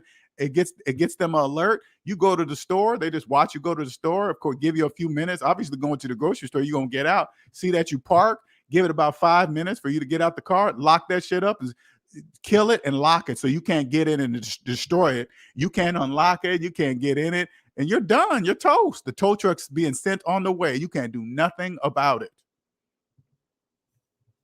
Because most of the people, they get mad. Oh man, I can't get mad because the finance place want their car back because you didn't pay for it. And some people like to tear up the shit. You're gonna tear up the car because you couldn't pay for it. But 9 times out of 10, they know buy here, pay here places. They already know the type of people that they're dealing with. So they already overcharged you tremendously on the car already. They already just put you into the ground in the car before you even drive off the lot. So they know you're probably the type of person that'll tear it up, take it, you won't want to give it back or whatever, right? They already know. What's up, Robert, man? Hey, what's going on? Why are you smiling, man? Why are you smiling? It's nice out here. Why are you smiling, though? Ain't nothing funny? Yes, it is. Yes, What's going on, sir? I'm doing good. No, well, I was going to talk about that, about the car, because that's why you eat lunch by yourself. Ha, yes, ha. Yep. Well, at my job, right? They shut down the whole factory. Oh, why? Why? Because they did a cost assessment analysis, and they was like, it's better. They building a $1 billion facility up in the state of Pennsylvania, and they going to shut the ones down in Virginia. So okay. So because I only worked there a year, they gave us they given us a $4,000 bonus if we move. To stay until the last day of the company closed, and I get a severance pay. Okay. Wow. People was crying. But what were you doing? What were you doing? Being my prick self. Oh, you were laughing? Was you laughing about the company closing? You're gonna get beat up, man. You're gonna get beat up. Oh man. I had to console people. What? Yeah, it was tough, man. People didn't I ain't know what I'm going to do because they was in debt. And I was just like, it's gonna be all right. There's plenty of jobs out there for you, but I'm gonna have to work harder. Yeah. You're gonna have to work at Amazon, make them get that production up. Oh man. So when is it closing again? March the 19th. Oh, okay. But they gave us a $9 surcharge. So right now, everybody's making close to $30 an hour. Okay. Antoine says, what part of Virginia are you from, Robert? Oh, I'm from Central Virginia, Petersburg. Okay, I'm sure Antoine will probably know where that is. Yeah, Petersburg, 21 miles from Richmond. So what are you gonna do? What's your plans? Oh, I'm chilling. Everybody at work asked me that already. I'm just gonna chill out for a few. Okay. I already did I did my own tax returns. Right. Yeah, I'm just walking on the street because it's nice and sunny. It's a beautiful day. What's the temperature out there, man? It's around about 68 degrees. Oh, nice. Antoine said he's in Chester, Virginia. Yeah, he's not far from me there. Oh, okay. Yeah, you guys need to meet up, man. Me and Antoine met up in South Carolina. He came down here for vacation, man. Yeah, he's literally 15 minutes away from me on Interstate 95. Oh yeah, you guys need to exchange some information, man, and meet up, man. I'm trying to get more SMD family members to meet, Yes, indeed. Yes, indeed. Man. Get some stories, Yeah, Man, like Petersburg always been like a black city and okay. broke at the same time. Okay. Yeah, Broke at the same time. it's well known throughout the state of Virginia. Oh, okay. So you gonna like when it closes? Do you have any plans on I probably do some light work somewhere else because just some light work? no, the unemployment commission came to the job and they was like since we not, it's like they call us displaced workers because the factory shut down. Okay. So what they do is they'll pay for you to go to school. Like if you want to do a CDL program, you want to do your license, if you want to do any type of other job, they'll just like see if any other company wants you because you've been laid off. You don't get no unemployment check? Oh, you do, but a lot of people been having trouble receiving unemployment. It's been like a delay. Ah, okay. Okay. And some people like, the 401ks, getting their money and everything right. Now you talking about an Amazon factory? No. Oh. This is something else. Okay, gotcha. Okay. I was like, whoa, I ain't never heard of that. No. I've worked there too long. Whew. Gotcha. Okay. No, man, it's nice to see you out there smiling in the sun. Well, your weather's beating mine today, man. It's kind of cloudy today. This is rare though. It's rarely cloudy here. Indeed. Oh, I was gonna tell you, like when I had my I had my car at the auto connection, this was at least 9 years ago. But like when you don't make a payment on your car don't get turned off right away. They make it worse.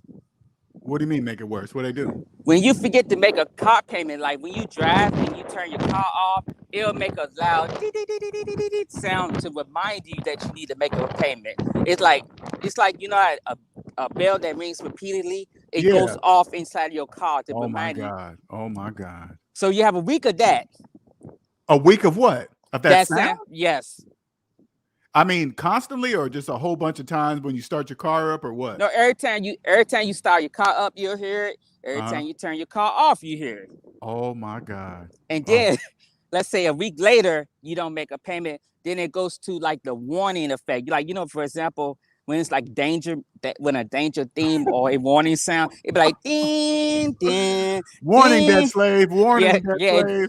Yeah, the auto connection does that. Oh my God. Yeah, like these the auto connection, like they big in Virginia, they do that. I mean, that blew my mind when I heard about that. Oh my God. Yeah, they really it's worse. They don't repossess your car unless you just really don't care. No, your car would just cut off regardless, and they'd be like, "Well, we can send in a code, but you had to put like $50 down on your payment just to make so you could turn your car home." Yeah, they dirty like that. So crazy. This is a funny story that happened to me last night, right? Mm-hmm. I never really go to like Circle K, convenience, those gas station stores. Yes. Right? I don't really go inside, right? But this time I went in there. I wanted to buy me something real quick because I didn't feel like wasting time to go somewhere else, right? Right. So I bring my stuff up to the counter, and the stuff came up to $4.44. Okay. Mm-hmm. I gave the young man $4.50. Mm-hmm. Okay, and I gave him the money, and then he took the money, put it in the cash register. He said, "Okay, sir, you're all set." I was like, I know. Yep. I was like this. I said, "You said it came to $4.44, right?" Mm-hmm. He said, "Yeah." I gave you $4.50, right? Yep. Correct. I want my change. What are you talking about? I'm all set. He looked at me like he was looking at me like, "Why are you still standing here?" I was like, "I want my change." Yeah, they do that. I was like, "Are you insane? I don't care if it's 6 cents. Give me my 6. Give me my 6 cents. If I want to, you know what? It's so funny. I want to give you the 6 cents, I will give you the 6 cents. You don't automatically assume that." It was just so funny. I looked at this guy like, I was like, "You said $4.44, right?" "Yeah." He gave you $4.50. He looked at me like we were looking at each other for like a half a second. Like, am I saying something wrong here? Yeah, you were. And he opened up the cash register and gave my 6 cents. Like it was so crazy, man. I was like, that's why I don't come to convenience stores. You guys are already overpricing on this shit anyway. Yep. Oh, that was hilarious, man. I was just like, man. Yeah, you was expecting change. Why? Right. Why? Oh, you must don't want me to come back here no more. You ain't gonna never see me no more anyway, but I still want my 6 cents. Oh, he thought you was about to get gas or something, like, you know. Oh man, it was bananas. It's like he probably thought, oh man, he must be broke. He wanted 6 cents. I was like, it's my 6 cents. I don't care. You know. Yeah, because a lot of people do that though. They'll just be like, "You all set," and they'll just go. Yeah, that's normal. Yeah, that happens routine. Like people would, like, let's say you ask for $17 in gas and you give them a 20, and they'll just be like, "You all set," and they'd be like, "All right, thank you," and people just walk off. Shit, no, sir. No. If I want to leave it, I will choose to leave it. You know, you ain't gonna try. You think I wanted to say, oh, you think I'm gonna be embarrassed because I want my 6 cents because people stand in the line and I want my 6 cents. I don't care what these people behind me think. They're probably all debt slaves anyway. Yeah, they most likely are. Yeah. Yeah, so that's what happened to you. You just how dare you ask for your money? Right, exactly. Were you at the park? No, I'm in front of my apartment. I'm just walking down the street, just enjoying the fresh air. I ain't had nothing to do. Okay. I just got finished cleaning the car out and everything, and just cleaned up my place. It looks peaceful. Yeah, it is. I love it. Yeah, man. You got me addicted to this peacefulness, man. Waking up in the morning, grinning, like You just got to keep it down at work, man. You can't be smiling at work. You got a lot of miserable people there, man. You can't be smiling all the time in people's faces at work, man. Oh man, I was mocked for that. Good morning. I'd be like, "Hey, good morning." I had a coworker like, "Hey," he'd be sarcastically saying, "Hey, good morning," and he'd be making that cheese grin on purpose because he knows I do it. Did they gather you guys all up together to announce that they were Yes. going to be closing? Okay. Yeah, Okay. everybody was there. So when you're in the meeting, so I'm assuming after the meeting is when people broke down and stuff. Yeah. And so after did they all crowd up and start talking about it? Yeah, we all talked about it. Were you the only one that wasn't affected by it, or did you notice anybody else in the crowd that might not have been affected by it like you were? It was no, they was like, just trying to find out what they was going to do. But a lot of people later on, they say they weren't affected. But me, I was just straight up chilling. I went back to work and just was chilling. Nobody didn't hardly say much. Right. People be asking me what I'm going to do next. One lady said, "You should become a car salesman because you love to talk all the time." No, I remember when I quit my job, they were like, "Hey, what are you gonna do, LJ?" I turned to him and said, "I don't know." Yeah, I was like that too. I really don't know. I'm just chilling right now. Right, just chilling. They don't really understand that when you say that. What do you mean you don't know? How are you going? Because the majority of my life when I was in debt, there is no way I could have went more than a month without a job. There's no way I could have did that. No way. I went several. It was just I was just chilling for several months. It's like I love that feeling, man. Just like waking up. No, I'm talking about when you're in debt. You can't. Oh yeah. You really can't. You can't do that. You can't do that. Yeah, but they do help you though. It's like they do have programs like to help you in your situation. Right. It's not, but it's like you gotta like go and do it. Well, they make you jump through all the. You know what kills me the most though is like when you lose a job, when you lose your job or you get fired or whatever, right? And then they send you that COVID for insurance in the mail. Yeah, Cobra. Cobra. Yeah, Cobra. I said COVID. Cobra in the mail. Like you ain't got no job. You think you can afford Cobra insurance? Come on, man. That shit don't make no sense. None. Nope. Zero. Because they upcharge it. I think they do that to scare you into getting another job quickly. Well, yeah, because they be like your insurance would be like $800 a month out of pocket. Yeah, right. I ain't got no job. You think I can afford Cobra insurance at $800 a month? Come on, man, stop it. Mm-hmm. But anyway, man, I appreciate you jumping on, man. I like no problem. But yeah, I like seeing you looking at your peaceful walk. Thank you. But yeah, just to let you know, there are many car dealerships that do have that Danger Will Robinson theme that goes off when you miss a payment. God, I lived through it. I'm telling you. Been there, done that, huh? Yep. Damn, that's so embarrassing. I see you on the other side, then. All right, sir. Have a good one. All right, later. That's crazy, man. Is this you? You listening to this and you got one of those in your car?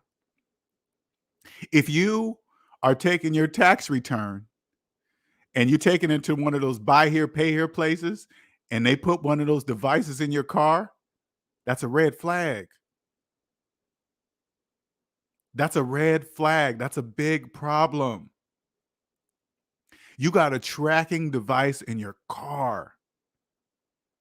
They know where you drive every day, to the store, to your girlfriend's house, to your mistress's house, to your to all the things you might be doing dirt behind you. They know where you're doing. They know where you're at. They know where your job is at. They know everything because you need that car to get there.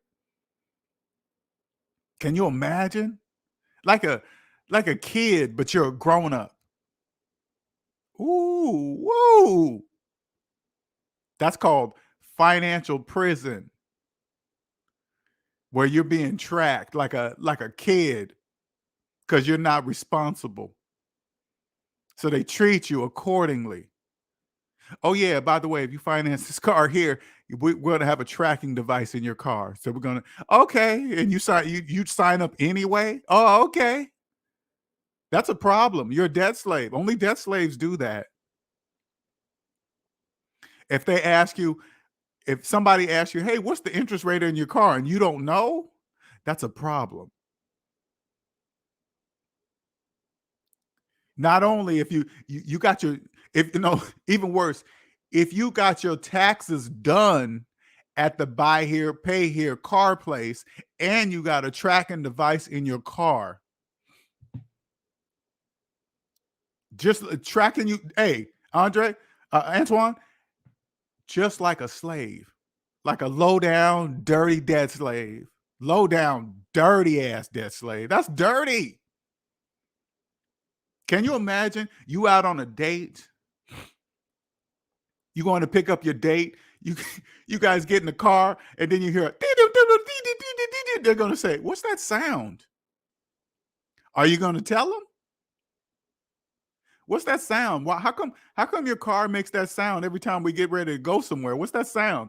Oh, that's that's a tracking device in my car from the people I financed that car. This will be, if I was single and I went out on and I went out on a date with a woman and I got in the car, because remember, I would have never heard of a sound like that because I've never had a tracking device in any car that I've ever had. And I get in the car, she picks me up, and I hear some sound. I would have been like, what is that sound? And she turned to me and said, oh yeah, it's this box that the finance place I put in my car. So just in case, blah, blah. I would have been like, in my mind, I would have been like, you'll never see me again. This is going to be our last date. Can you take me home?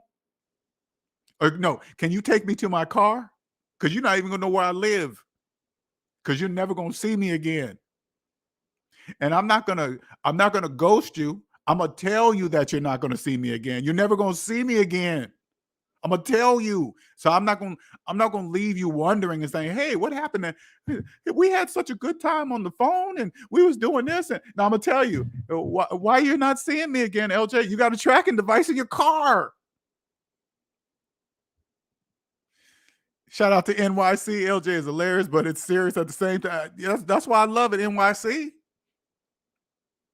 That's why I love it.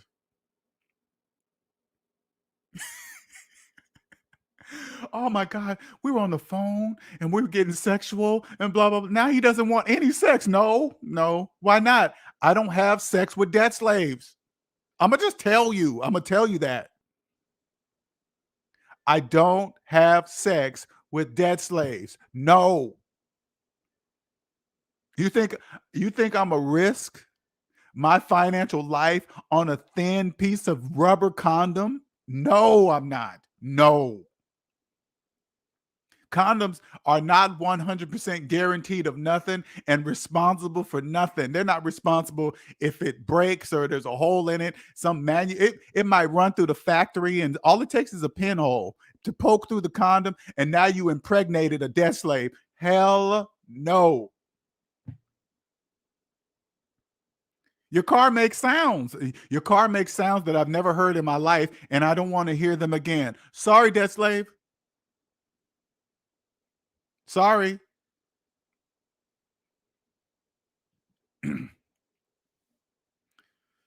LJ, use that opportunity. Hey, you know, it's like this, Omanike. This is what it's like. You always got to pay attention to the response. Okay. If I told her that, I say, hey, yeah, I can't date you because you do this. And now she turns to me and say, and sincerely, and you know, Omanike, you know, it counts on how a debt slave asks you. If she sincerely asks me, like, what does that mean? What do you mean? I don't understand. What's bad about a buy now, pay here, or buy here, pay here car finance place? If she sincerely asked me, I would say, "Oh, okay, you really want to know." But if she just think it's normal, it is what it is. That's the only way I can do it. I'm not wasting my time. No, sir. No. We already talked about this in the members only. We are no longer wasting the time in our life for debt slaves. No. The answer's no, sewer rat. No. That's no. Timeshare, no. No, thank you. That's why when you go to Vegas or you go to places, hey, come in here and get a free lunch for a timeshare. Why you think they're giving you free lunch? Because they're about to wrap your ass up in a timeshare. The majority of debt slaves are working 50, 60 hours a week. You ain't got no time to use no timeshare.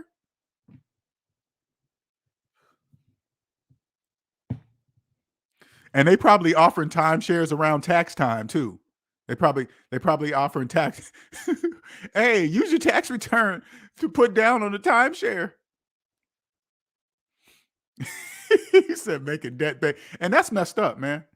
That's messed up. Having kids born into debt. No, that's what I did. I had three boys. I brought them into debt. I had them into debt.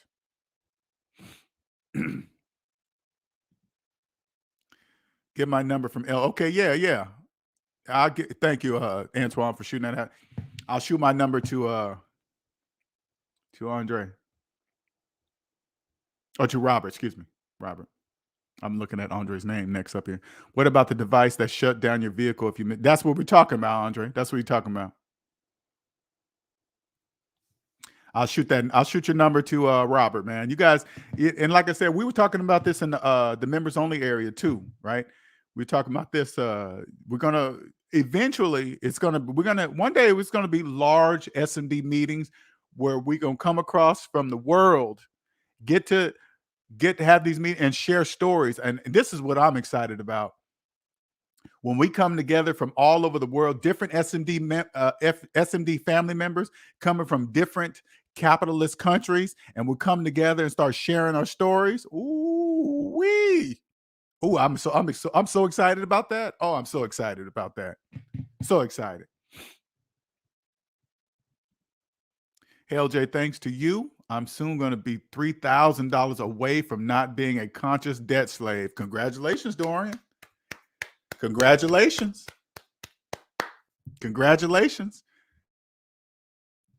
Welcome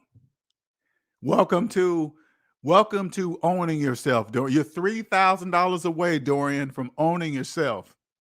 That's what it really is. You're $3,000 away from owning Dorian. Congratulations. What's so crazy? Once you get to zero, you're ahead of millions at zero. Too bad you can't walk around to a debt slave and say, guess what? My net worth is zero. I'm at zero.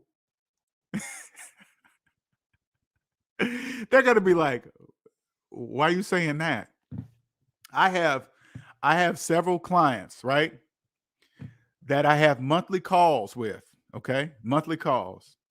And here's my email. If you want to get on that list, let me know. We can schedule that. I have a monthly calls and these calls are specifically, it's a multitude of things, okay? It's a multitude. It's things that we talk about that you can't talk about with anybody else because they just won't understand. That's the true purpose of these calls. You're like, when you get out of debt, you're excited because you can't be excited with nobody else. Or when you save up a certain amount of money in the bank account, you want to tell somebody, but you can't tell debt slaves because they're going to want to borrow some of it. You want to, hey, I just paid off my car, things of that nature. 1 hour, and we usually end up going over an hour because when they tell me their stories, I'd be just excited for them. Next thing you know, it's 1 hour is gone. And I'd be like, damn, that was an hour already. And I love it. I love talking to people like that. Love it. Love it. I thought it was going to take me years. It literally took me 2 months tops because you were serious. Once you get serious about getting out of debt, you like me.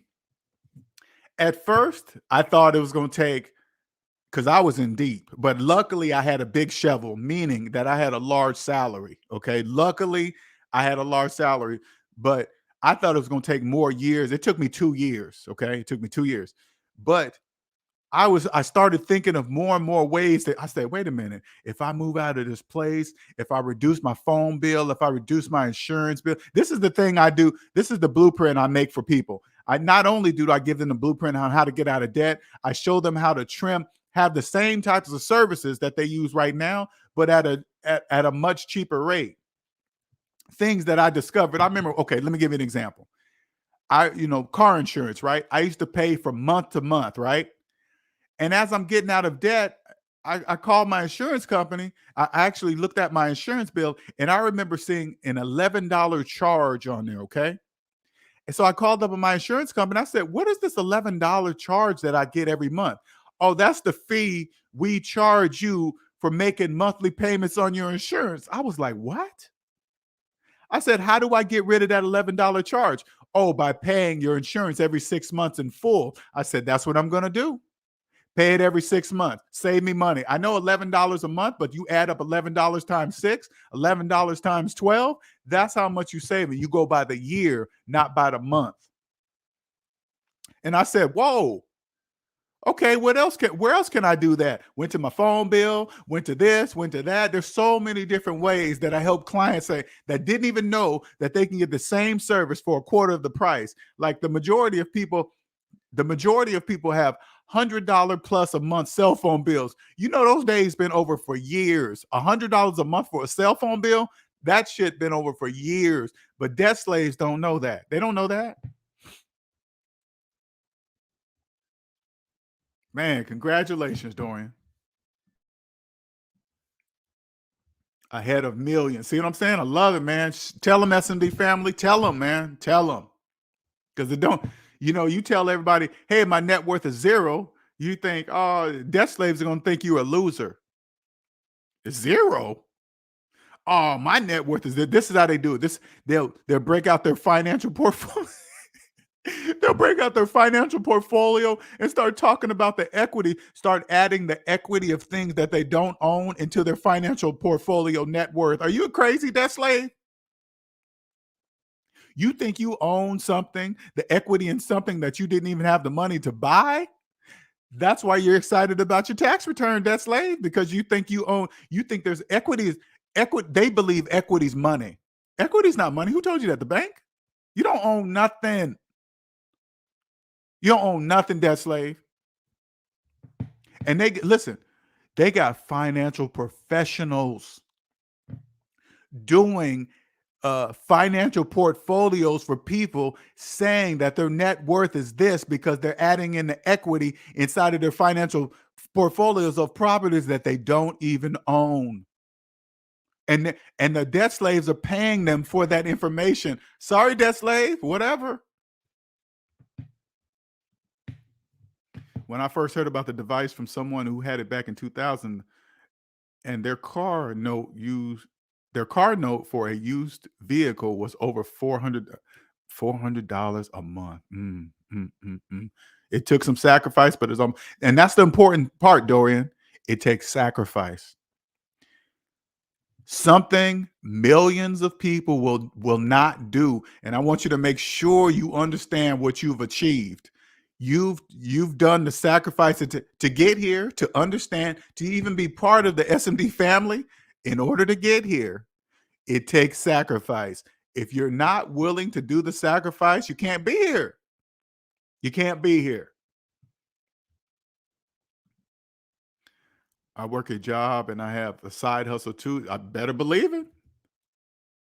That's when it's okay to get 3 and 4 jobs to get out of debt faster. Better believe it. Better believe it. People happy about the tax returns, Javon. People on social, I want you guys, like when you guys get on your social media platforms, whatever, pick one, it doesn't matter.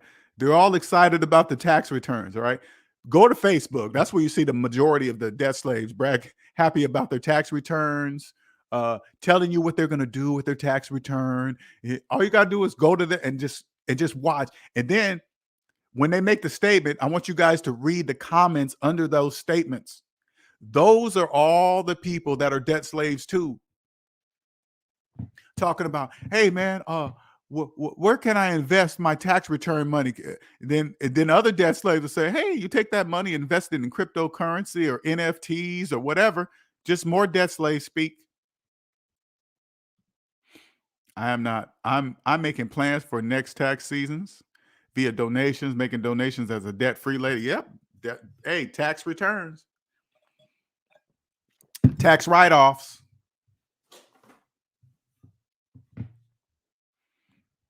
If you're new to the channel and you're listening to the background, again, if you're excited about your tax return, that means you're a debt slave.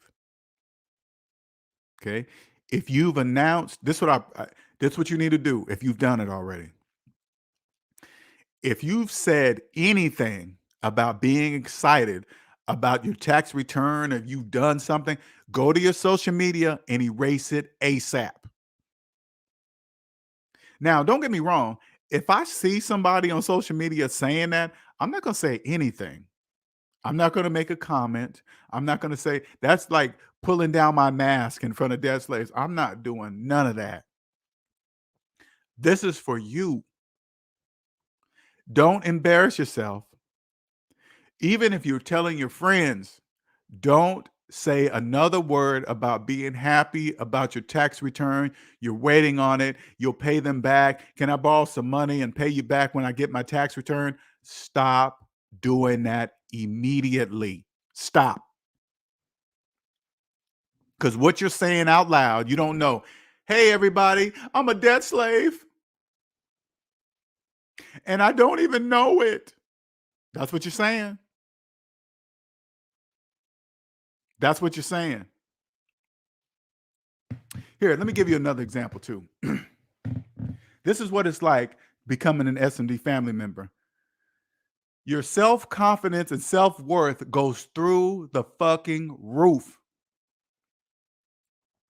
You won't be intimidated by anybody's career, how much money they make, what college they went to, what kind of degree they have. You won't be, are you going to turn to them and say, do you got student loan debt? Yeah, you're a debt slave. You're a college educated debt slave. I don't care what kind of car you drive. That's the bank's car. You make car payments? Yeah.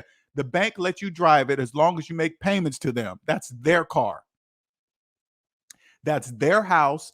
You get something, because I see a lot of these people talking about they get a house and they get solar panels on their house. The house is mortgaged, okay? And then they get solar panels on the house, and then they think they're saving money with a financed house and financed solar panels, because if they got a mortgaged house, that means they didn't have the money to buy the house. So if they didn't have the money to buy the house, they didn't have the money to buy the solar panel. But at the same time, they think they're saving money on electricity. Are you crazy, debt slave? Stop. And this is, if this is you and you are one of the people with a mortgaged house with solar panels and you think you're getting a check back, stop telling people that. You're not saving nothing. Shout out to Antoine, $4.99 super chat. Thank you, sir. Thank you, sir. And Antoine's on a mission. He's paying his house off. You think Antoine's on, you think he's treacherous now. Wait till his house is paid off. He's going to be a monster. You You won't be able to tell him nothing. Hey man, I'm telling you right now, and I don't have a paid off house. If I had a paid off house, you guys hear me on the mic right now. Ooh wee. Oh my God. You think I'm bad now? Oh, you couldn't tell me nothing. Nothing.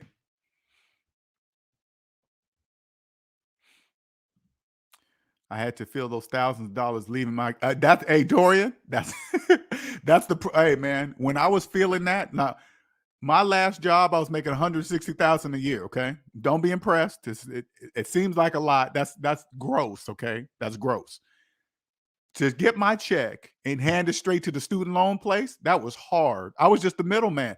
Get my check from my employer, hand it to the student loan place. Get my check from my job, hand it to the student loan place. Get my check from my job, hand it to the student loan place. And then one day, once it's paid off, the checks stop and they stop in my bank account. And what's crazy, Dorian, is this. And I'm sure you're going to feel this feeling if you haven't already. When you have no more debt and everything's paid off and your money stays in your account, you're going to go through this phase of, wait a minute, did I forget to pay something? Did I forget to pay somebody? You're going to go through this phase because you're so used to getting your check and then dishing it out to all the places that you make payments on. But one day you're not going to have any payments. You're going to be like, wait a minute, I forgot to pay somebody. And you're going to be like, wait a minute, I don't got to pay nobody. That money just sits there for as long as you want. Yep, tax write-offs, couldn't do it for 21. Was in debt then, sure would, but you will now. I have 3 side hustles now just to get out of debt. I literally hate owing people money now. Yep. You know what I did? Like for business, it was so crazy because I got another business besides SMD, right?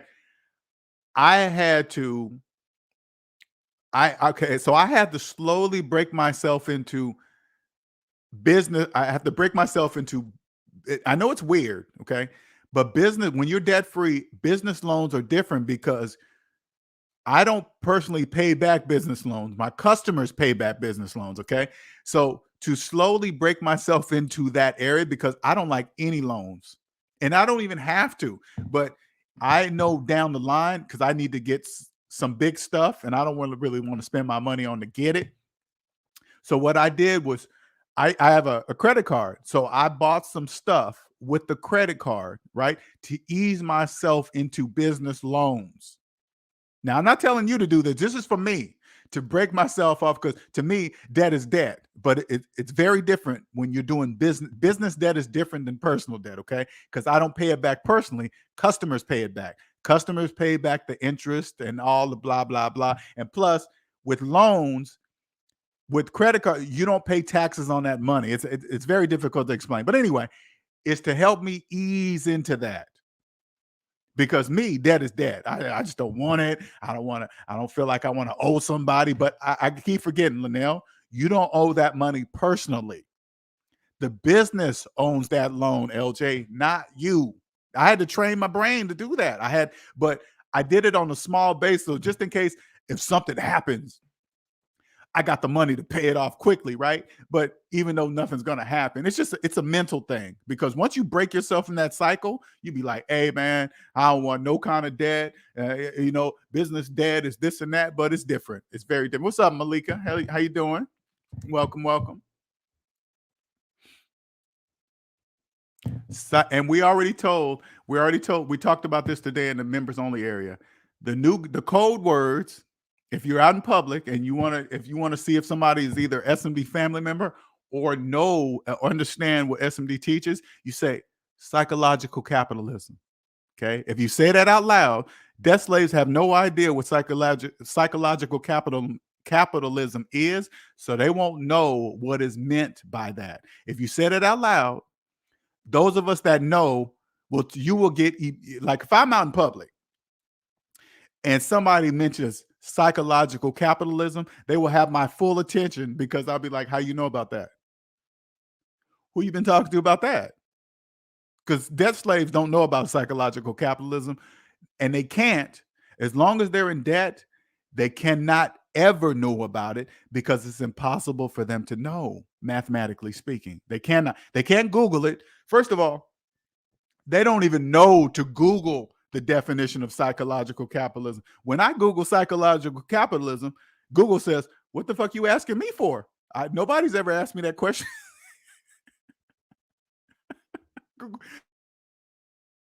Google says, "I don't know why you asking me." Well, Google, Debt Slave say, "You know everything." No, I just regurgitate with all the questions that they're asking me.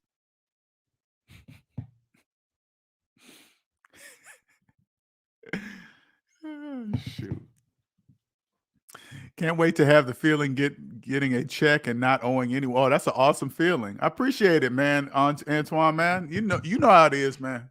You know how it is. I hope you guys can understand. You guys clearly see I love what I do. Clearly. And if you're new to the channel, I always tell you guys this. There is no other channel on any social media platform, not just YouTube, on any social media platform like this one. There is no other channel like this one. Nowhere. Now, you notice on other platforms, right? People always have something to say in the comments. Always. People always have an opinion about something. And you guys hear the shit I talk. Go to my videos, look under the comments, you'll see nothing. Nothing. And you got to ask yourself, well, why is that? People on social media always got an opinion about something. Thousands of comments. None. You know why? Because there's nobody like me. That's why. You can't have an opinion about something that you don't even know exists. And and here's the main reason. You can't have an opinion on mathematics. You can't have an opinion. If 1 + 1 = 2, you can't have an opinion about it. It just equals 2.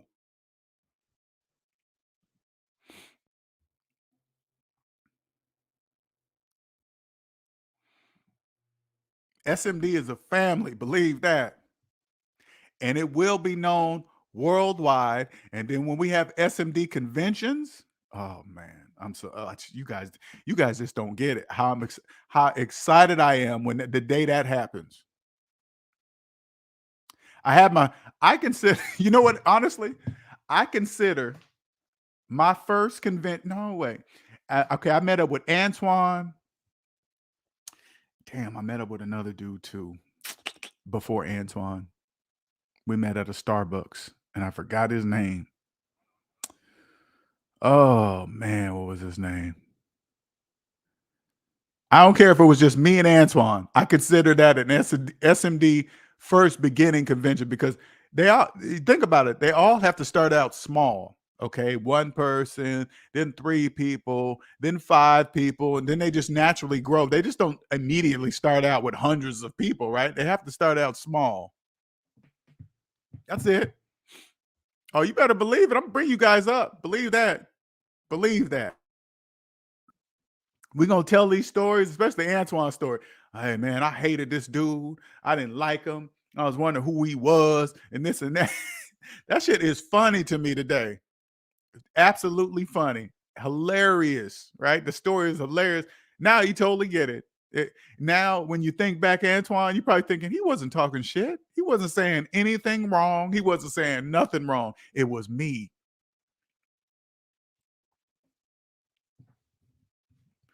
I always tell you guys have, there's so much. I mean, I got years of content on this channel, years to last you guys. That's why the majority of my content is going to be the members only. That's enough free. Like this one right here, I only made this video on the free side because it's tax season. And I be cracking up at these commercials, man, how they just doing you guys so dirty. Ooh. Just the commercials. Oh my God. They just hire an actor, dress him up like a nerd, make him look like, put a sweater on him and some nice pants, him or her, make him look like an accounting nerd, just to make you guys just make it all believable. And you guys just believe it. Those are actors on this commercial. Those are all actors. They're hired to look like the person that, like, they're some kind of smart person that's going to do your taxes right. It's just business. It's just business. I just be laughing. Well, this is what I do. This is what I do. When a tax commercial, well, all commercials I pretty much do whenever I happen to watch TV. And the only time I really see commercials, because I like Judge Judy, right? I love watching Judge Judy, and she's on regular TV, so I have to deal with commercials, right? But when commercials come on TV, I mute them. If you mute a tax commercial or a medicine commercial, that shit is funny. It's funny. Like when a medicine commercial, some new medicine that comes out, you can't pronounce the name. You can't even. They're all the same. You can't even pronounce the name, right? You put that commercial on mute. They're dancing, everybody's smiling and cooking and doing whatever. Try to figure out what the medicine is for. First, you got to figure out the name, and then try to figure out what the medicine is for while the commercial's on mute. You can't tell. You will never guess in a million years what the medicine is for, because the commercial has nothing to do with the medicine.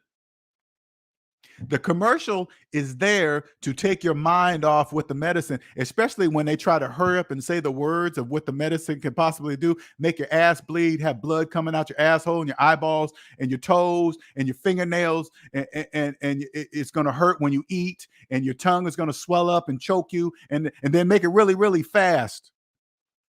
But at the same time, somebody's dancing and eating at a barbecue, and the kids are smiling and running through the grass. You're like, what? Same thing with tax commercials. Same thing. Same thing. It's like, what? You just told me all the side effects of this medicine. Why are you smiling? I don't get it. Why are you smiling? That's not nice. And hey, listen, and the only reason why they tell you those side effects really, really fast, because they're required by law to tell you. If they didn't have to tell you that, they wouldn't tell you that. Because think about it. They're required by law to tell you, but the law doesn't say how fast they have to tell you. They don't say, hey, the law doesn't say, hey, you got to tell them, and you got to tell them at normal speed and clearly. So what they do is tell you fast with music in the background, damn near overriding the words, and the smiling people in the background having fun, because they have so-called, the commercial, they're not saying the people in the commercial have taken that medicine. They're making you assume that the people in the commercial have taken that medicine, and that's how they look, because they've taken that. That's totally up to you. That's no different than exercise commercials. Hey, they'll bring somebody in with a six-pack and show you a device. They're just letting you assume. That's these bike commercials. They're not saying that this bike made this person look like that. They're making you make the association together. No different. Yes, it does. Hey. I can call you a lot of things, but I can never call you a lot. I know, right, Antoine? He ain't this. Oh, look at his face. Oh, he's ugly. He's yeah, but he's not a liar. He ain't lying though. He ain't lying. Oh man, look at his shoes. He ain't got a Gucci robe on. He ain't got tennis shoes in the background. He ain't got all this. But he ain't a liar. He ain't a liar. I'm going to mute the next one on those. Hey man, mute them. I mute all commercials, honestly. I just do, because I don't want to hear it. I know the purpose of commercials. Like, if you start your own business, this is all you got to do. Okay, you don't have to hire ad people, right? All you got to do is look at the professionals, especially during the Super Bowl. Okay, during the Super Bowl, the pro advertisers, why can't I say the word advertise? I can't even say the word. The pro people they're selling you are on the Super Bowl. Okay, they are the ones spending the most money Am I saying that word right? Advertisers? I feel like I'm saying it wrong. I might be saying it wrong. Those guys spend the most money on the commercials. Now, don't get me wrong. The Super Bowl commercials are the funniest. I ain't gonna lie. Those are some good commercials. They're funny, right? Okay, watch them normally first so you can get your laugh out. And then when they repeat them after the Super Bowl, put them on mute. That's how you sell. That's how you sell to debt slaves. If you can make them laugh and giggle and do whatever they need to do, like okay, here's an example.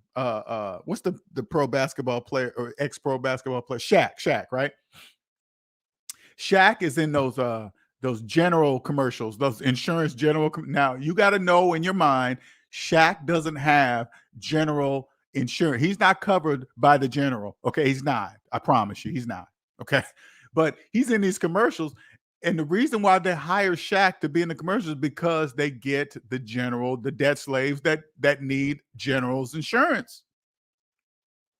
They make him funny. He's driving in a car or he's talking to the cartoon. He's not really talking to the general because the general's a cartoon character. So he's not really in the commercial with Shaq. That's a trick. But if they can get you to laugh and they can show you those commercials, associate Shaquille O'Neal and the general, you're going to call the general for car insurance. That's how it works. You better believe the general is paying Shaq top dollar to be in that commercial. Okay. Yep, they state 20 side effects in under 5 seconds. Sure do. Dorian says, for real, screwing people with no Vaseline. I always wonder why they talk so fast while explaining the side effects. Like, why so fast? And why are you making everybody so happy? That's the pros. That's how they do it. And or they'll put some words on the screen. They'll make those words so small, and it's only up there for like 5 seconds to where, in order, if you want to read what the little small word, you have to record it, and then you have to pause it, and then you have to walk up to up to your TV screen to even read it. How many people you think are going to record a commercial so they can read the words or record the commercial, play the playback really slow so they can actually hear the side effects? Ain't nobody doing that. They barely take the time to understand, to even pronounce the medicine. Why do you think they make these medicine names so sophisticated? And because they know you guys are not going to take the time to even understand what that, let alone spell it. First, you got to learn how to spell it, to pronounce it, to even look up, to even look up the meaning of the word that they use. You have to catch the word, write down the spelling, because if you're looking at it, you're definitely not going to remember how to spell the word of this medicine to even Google it to see what it really is. You're not going to do that. They're following all the laws. Okay, they're following all the law says, hey man, you got to tell them the side effects of this medicine and all this other stuff. They have to do that, but the law doesn't say, hey, you got to use a word that they can understand. You got to use a word that they can spell and pronounce. That would take forever. They're talking about potential nose bleeding and death, but going to try to sell me on taking the pill. Exactly, that's how they do it. LJ, do you realize you said advert liars? Oh, did I say that? Maybe that's why advertisers. I was saying advert liars. I sure was. God damn. My mind is going 100 miles an hour. I sure was. Advert liars. I'm going to write that word down. Advert liars. That's why I couldn't say it. I was like, advert liars, advert liars, advertisers, advert liars. Let me write that down. Advert liars. But you know what? I don't want to say that because it's business. You know what I'm saying? I don't want to, even though the medicine commercials do that, I don't want to come up and say, hey, you're doing the public wrong and blah, blah. It's just business. It's just business. Advert liars. I sure was. Wow. I didn't even hear myself saying that. Sure didn't. Advert liars. Let me take the snapshot of that. God, that is hilarious. That shit for. Oh my God, that is hilarious. Advert liars. I could not say. I was like, advert liars. What am I saying? I have never heard of that. Hey, man, I appreciate that, man. Thanks for pointing that out, Andre. Appreciate that. That is hilarious. Oh, God, advert liars. Woo. Anyway. What's up, Ken? I didn't see you sneak in here. What's going on, sir? How you doing? I haven't heard from Ken in a minute. He's on his grind, boy. When you hear somebody when you don't hear from somebody and they just quiet, he's grinding. Hey, put it this way. Especially Dorian, that you just got out, Dorian. Now that you're free, okay, and you have a job, okay, now that you're at zero, I'm gonna tell you what's gonna happen. Especially if you don't even like your job. Now your job's gonna irritate the shit out of you. You're going to know that everybody's there because they're in debt.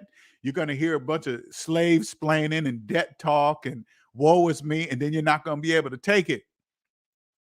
Then you're going to start to figure out, okay, I got to figure out how to create something so I can get out of this nonsense. That's going to be your next mission, to do what it takes to create a successful business, to get out of that. You're going to realize people are there. You're going to realize maybe your boss had been talking crazy to you all these years, but you didn't notice it because you're in debt. But now that you're not in debt, you're going to be like, who are you talking to? I'm a grown up. Do you know you're going to be like, you do know I'm an adult, right? Don't talk to me like that. That's how you're going to respond. You can be like, excuse me. You're going to be like, what are you doing calling me after hours? I left work at 5:00. It's 5:30. Why are you calling me? You don't pay me you're going to notice all this. This is what you're going to notice, Dorian. You're going to notice all the things that you working for free. Like if you answer a text, an email, anything to do work related after hours, you're going to know that you're doing it for free. And if you're doing it for free, guess what, Dorian? That means you are a slave. Slaves work for free. Hey, Dorian. Hey, did you get that email I sent you? What time did you send it? 5:30? Why are you sending it to me? I'm not answering no emails at 5:30. I'm off. You're going to be like, you do know I'm off at 5, right? Yeah. What are you sending to me? What are you sending me a text on my personal phone about work after? Hey, you're gonna immediately, if this is you at work, you're gonna immediately get you a separate phone for work and one for home for your personal phone, because when your 5:00 comes, guess what you're gonna do? You're gonna power down that work phone and put it in your desk at work, because there's not gonna be any need for you to bring it outside. Think about it. If you got your work phone, if you got your personal phone tied to work, that means you're going to be answering phone. You're going to be responding to work-related problems after work. You're going to immediately separate your phone when it's work time is over. You're going to power that motherfucker off and put it in the desk. Why are you going to? There's going to be no reason for you to bring that work phone home with you after 5:00. Why? Hey, we tried to email you. Where you try to email me? On your work phone. Is your email connected to your phone? Yeah, my work phone. Where's your work phone? At work.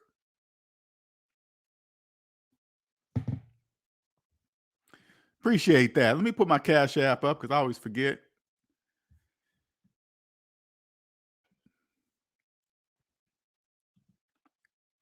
With you for life, how can I deny you? You can't, Ken.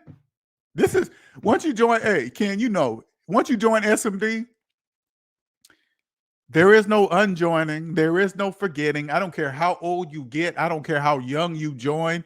You will never forget SMD. SMD families forever. SMD is just not me. Yes, I created it, but SMD is not me. SMD is everybody. Everybody. You guys, SMD family knows we don't work for free. We don't have bill collectors calling our phone. What you? Hey, man, you think I'm a runaway slave? Bill collectors are hound dogs.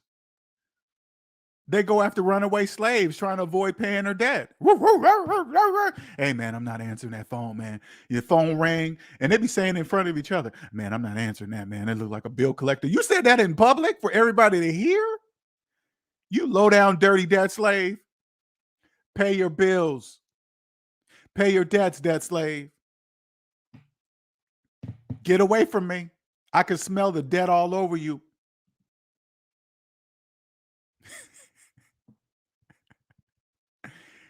Time is the most valuable commodity on earth. Don't let anybody, and I'm telling you, especially if you're new to the SMD family, let me tell you something, okay? I want you to listen to me closely. Do not waste this precious time in your life on explaining psychological capitalism to a debt slave. You are going to be mad at yourself. I don't care if it's 5 minutes. That's 5 minutes you can never get back. So if you're 30 years old, you're 30 years old in 5 minutes. You just wasted 5 minutes. You can't get it back. I catch a lot of things involving slavery talk now that I'm nearing. Oh, it's going to get worse, Dorian. Oh, it's going to get worse. You're not going to be able to take it. It's going to get worse. It's going to get worse, and it's going to get worse, and people are going to be talking about, hey, yeah, I just refinanced my house and paid off my cars. My home value went up. My house is worth this now. I paid $100,000. Now it's worth $300,000. So that means my net worth just went up $200,000. No, debt slave. No, stop all the slave talk. Stop the slave explaining. You don't own nothing, debt slave. Nothing.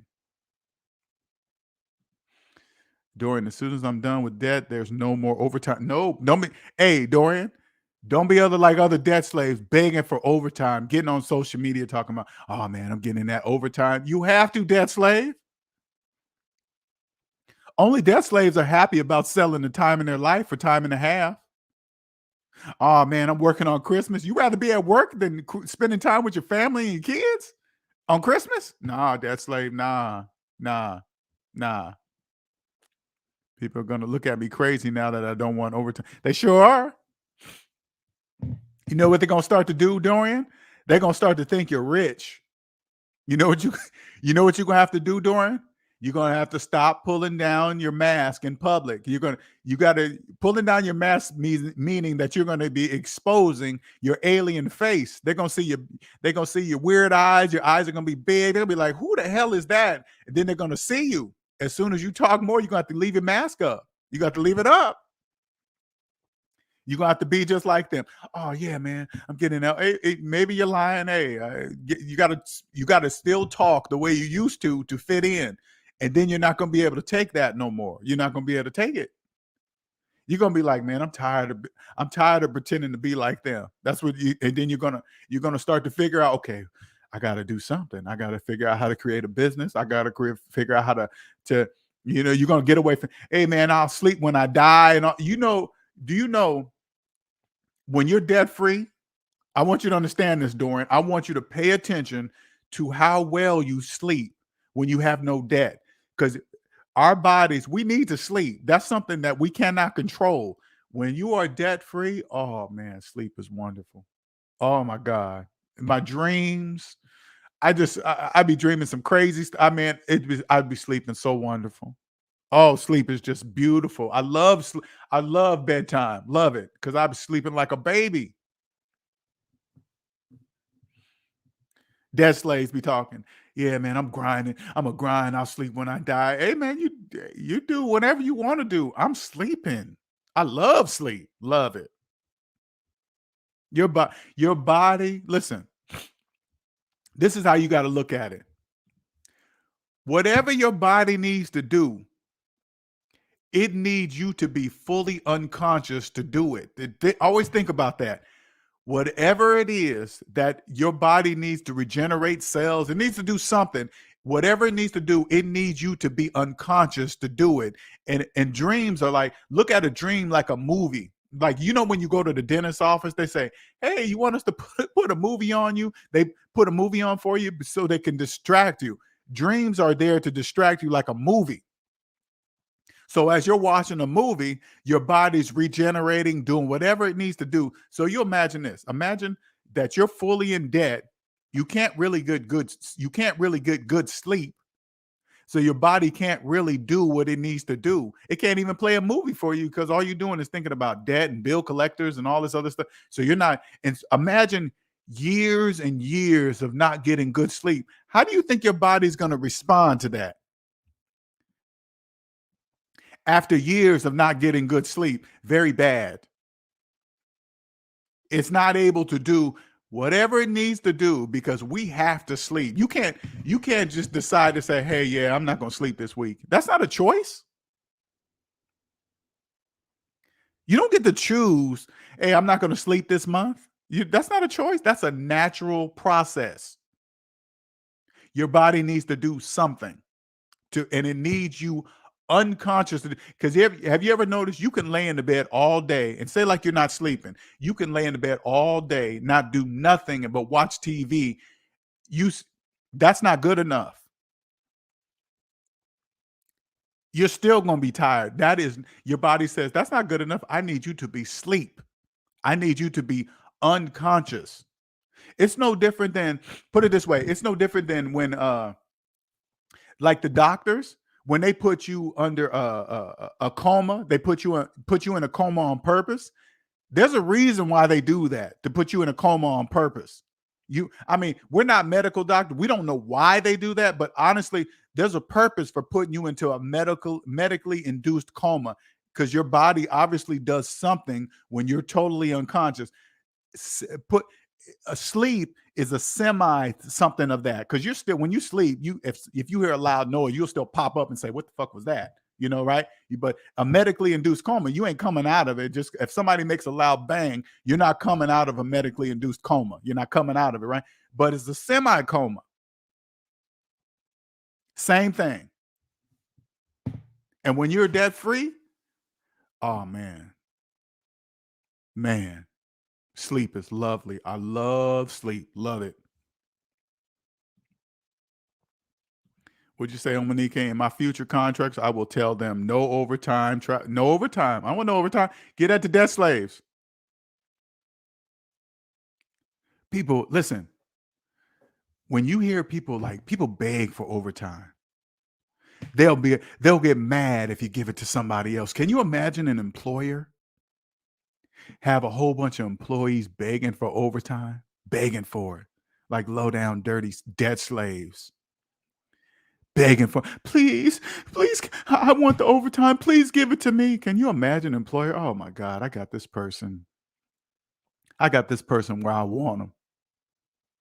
I got this person exactly where I want. You're going to be working 7 days a week, 10 hours a day. Anytime I tell you to work, sure will, because I'm a debt slave. Sure will. And they don't even realize, this is what debt slaves don't realize. I'm making time and a half. No, debt slave. The more money you make, the higher tax bracket you go. You ask the average debt slave, what tax bracket are you in? They will not have a clue of what the fuck you're talking about. What's a tax bracket? Oh, tax brackets are for rich people. What? What are you talking about? Oh man, on Saturdays, on holiday, Christmas, I make time and a half. No, you don't, debt slave. No, you don't. You don't make time and a half or nothing. Who told you that? Your job? No, you don't. Once I'm near $500,000 owed,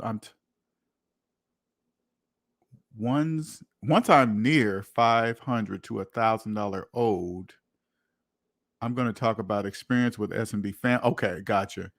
Because I wait until I'm almost fully aligned and close to debt free I thought you said you were already debt free, Dorian. What do you mean by this? And close to debt free when I talk to everyone, LJ. I thought or did you say you're almost to zero? Maybe I'm mistaken. You're going to be shocked by all the stuff I'm going to disclose. Put it, Dorian, this is what I want you to do. This is what I want you to understand. I promise you, Dorian, I'm not going to be shocked. I promise you I'm not. It seems like that because it's you. It's you. This is when you get that feeling, Dorian, when you think like that, this is all I want you to do. I want you to Google how much there is in student loan debt. Google how much there is in car loan debt. Google how much there is in credit card debt. Just Google it. And then you'll say there's trillions of dollars. And then I want you to look at your amount of debt. And then you're going to be like, there's millions of people way worse than you. To even know, Dorian, to even know that you're a debt slave places you first you got to wake up and know you're a debt slave. That's step one. First, you got to wake up and say, wait a minute, I'm a debt slave.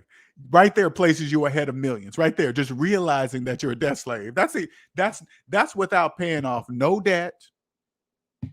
That's not even coming up with a plan. That's not even, because I get people all the time, hey, LJ, before it even come to me to get a plan, right? I hear people do this all the time to me. They say this to me. Hey, man, I got to get some things organized before I come see you. I'm just thinking, hey, if you come see me first, I'll put you light years ahead of everything. Here's the plan. Now you can just skate through. This is all you got to do. Follow these steps and you'll get, but I mean, what it is, it's so powerful. You're embarrassed, and I don't want to be embarrassed. I guess I'm intimidating. I don't know. Maybe I am, maybe I'm not. I don't really know, but I get it. I totally get it. I don't want to tell them about what I did. I don't want to be embarrassed. Nothing will embarrass me. I'm just happy that you're talking to me. Not because you're paying me. I'm just happy that you're here to get out of debt and be free. I'm excited to help you own yourself. Ain't nobody breaking down. I want you guys to understand. Ain't nobody breaking down my door to get help from me. I want you guys to really, because they're in the embarrassment stage or going through a phase. I don't know. But I'm just here to say, hey, man, if you're in debt and you're ready to get out, and you're ready to get out fast, where is my phone? And you're ready to get out, and you want to do it, I'm not going to say fast, but I'm going to say with a plan. Right here's the way, man. I'm here to help you own yourself. That's all. I'm just here to help you own yourself. And I always tell people this. If you want to get a help out fast at a cheap rate before the world knows who I am, you better get it down. You better get the help now. Because once the world knows me, the world knows who I am. Oh, yeah, you're going to have to pay. You're going to have to pay for sure. It's going to be way more than what it is today. I promise you that. Promise you that.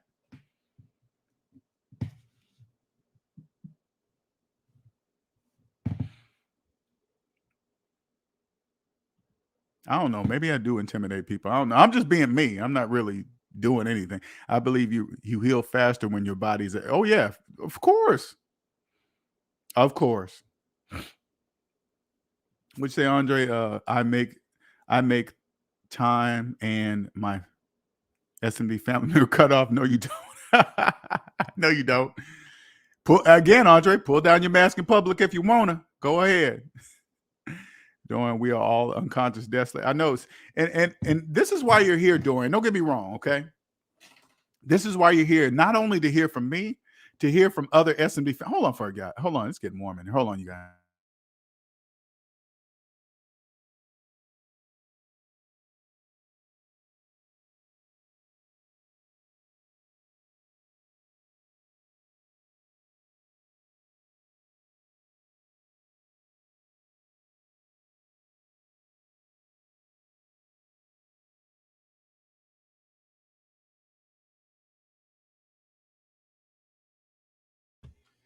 It's not only just me, it's other SMD family members that are going through the same things you guys did. I mean, I've shared my personal story 100 times. You know, I get it. you feel embarrassed. You feel that you made stupid decisions, blah, blah, blah. It's all the same. The story's all the same. It really doesn't, it's not, your story is really not any different than anybody else's. It really is not. And other S&B families here to share their stories with you. I owe $3,000. Once I'm close to 1,000, nearing zero, okay, I'm going to disclose how people try to lead me the wrong way when it comes to debt. $3,000. Let me tell you something, Dorian. You know how many people in the United States of America wish they only owed $3,000 left? $3,000. 3,000. They wish, they probably get on here and say, Dorian, I wish you just shut the 3,000.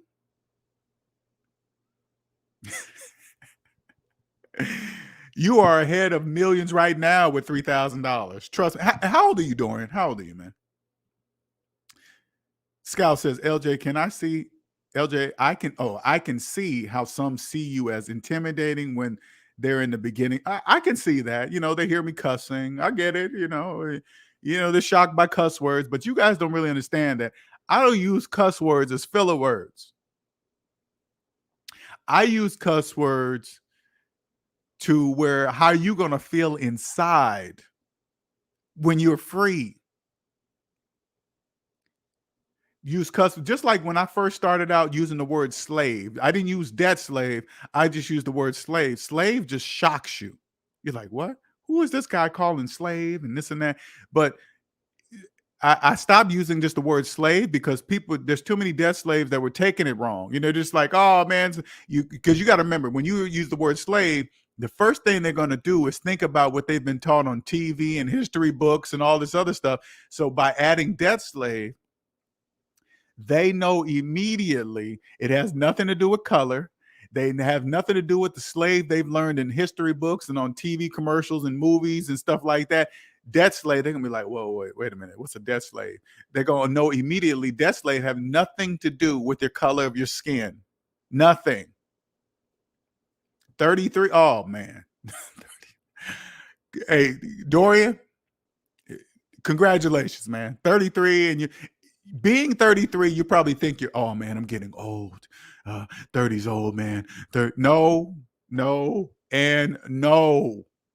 Congratulations to be almost debt free in your early 30s. Congratulations. Tell him, Antoine. Tell him. Tell him, Ken, the scout. Tell him.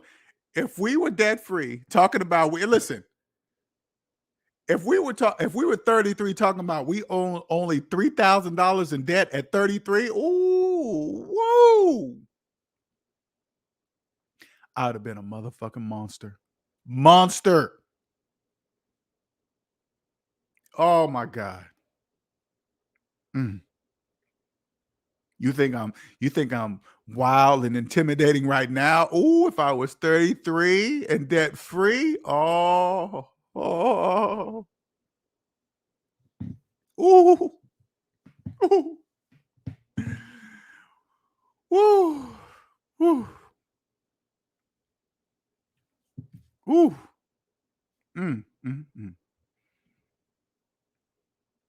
You got to be debt free. As soon as you're debt free and start a business, you'll be, because you guys that really don't understand. There's debt slaves that own businesses, but they don't understand the businesses. When you're a debt slave, the business owns you. Okay, they don't own the business owns them. They don't know that. They don't own, they just don't know. Oh man. Yes, you are out of the rat race. Because this is what debt slaves don't know. When they show, you know how they always show a rat on a wheel, right? Debt slaves know that they are the rat running. They clearly see, listen, this is what they don't know, okay? The rat on the wheel. They clearly see the rats running on the wheel. They clearly can see that the rat is powering the wheel. They're running. The wheel's going around and around because they're running. If they want the wheel to stop, all they got to do is stop running and get off. The wheel is continuous payments. month after month. That's what's powering the wheel. That's why they're running. As soon as you pay off all your debt, guess what? You stop run. You pay off your debt. Guess what? You stop running, and then you get off. And then you realize, and once you get off the wheel, you turn around and say, "Wait a minute, I was powering that wheel the whole motherfucking time." Yes, you. That's what I said to myself. I was like, "Wait a minute." Nobody told me it was me powering the wheel. It's like, do I have to tell you that you clearly was running? Clearly. I had to tell you that I had to tell you to stop running. Aren't you an adult? Yeah. I had to tell you to stop running? Yeah. Yes. The answer is yes. Right. Hey, Omanike, tell him. A beast. And Dorian, you don't really understand. Your whole entire life changes. Your entire life. If I was 33, going into at that age, you're going out, you're dating, you're going to a club. I tell you what, if I walked into a club, people would feel my energy as soon as I walked into that club. I would have talked to any woman I chose that I thought was attractive. I would have walked up to them and said, hey, how you doing? My name's LJ. What's going on? She would have known I was different than any motherfucker in the club. She would have known. Not that because I was dressed a certain way in red bottoms. I would have walked in regular jeans, maybe some Converse and a shirt. Body would have been in shape. I would have been, they would have known I was different. If she didn't like me, I would have just moved on to the next attractive woman. That's it. Know why? Because I know in my mind, it wouldn't have mattered what she looked like. If I found out she was in debt, there wouldn't have been no dating. I wouldn't have been buying drinks. I mean, I never did that anyway. I was, hey, let me buy you a drink. I was never that dude, right? But if she was attracted to me and I was attracted to her, and then I'm like, hey, yeah, what you do? You know, you guys all say the same thing. What you do for a living? Like it really fucking matters. It really don't matter. What you do for a living? Yeah. I got this college degree. They always brag about the college degree. I would have been like, you still have student loan debt? Yeah. Okay. Conversation's over. See ya.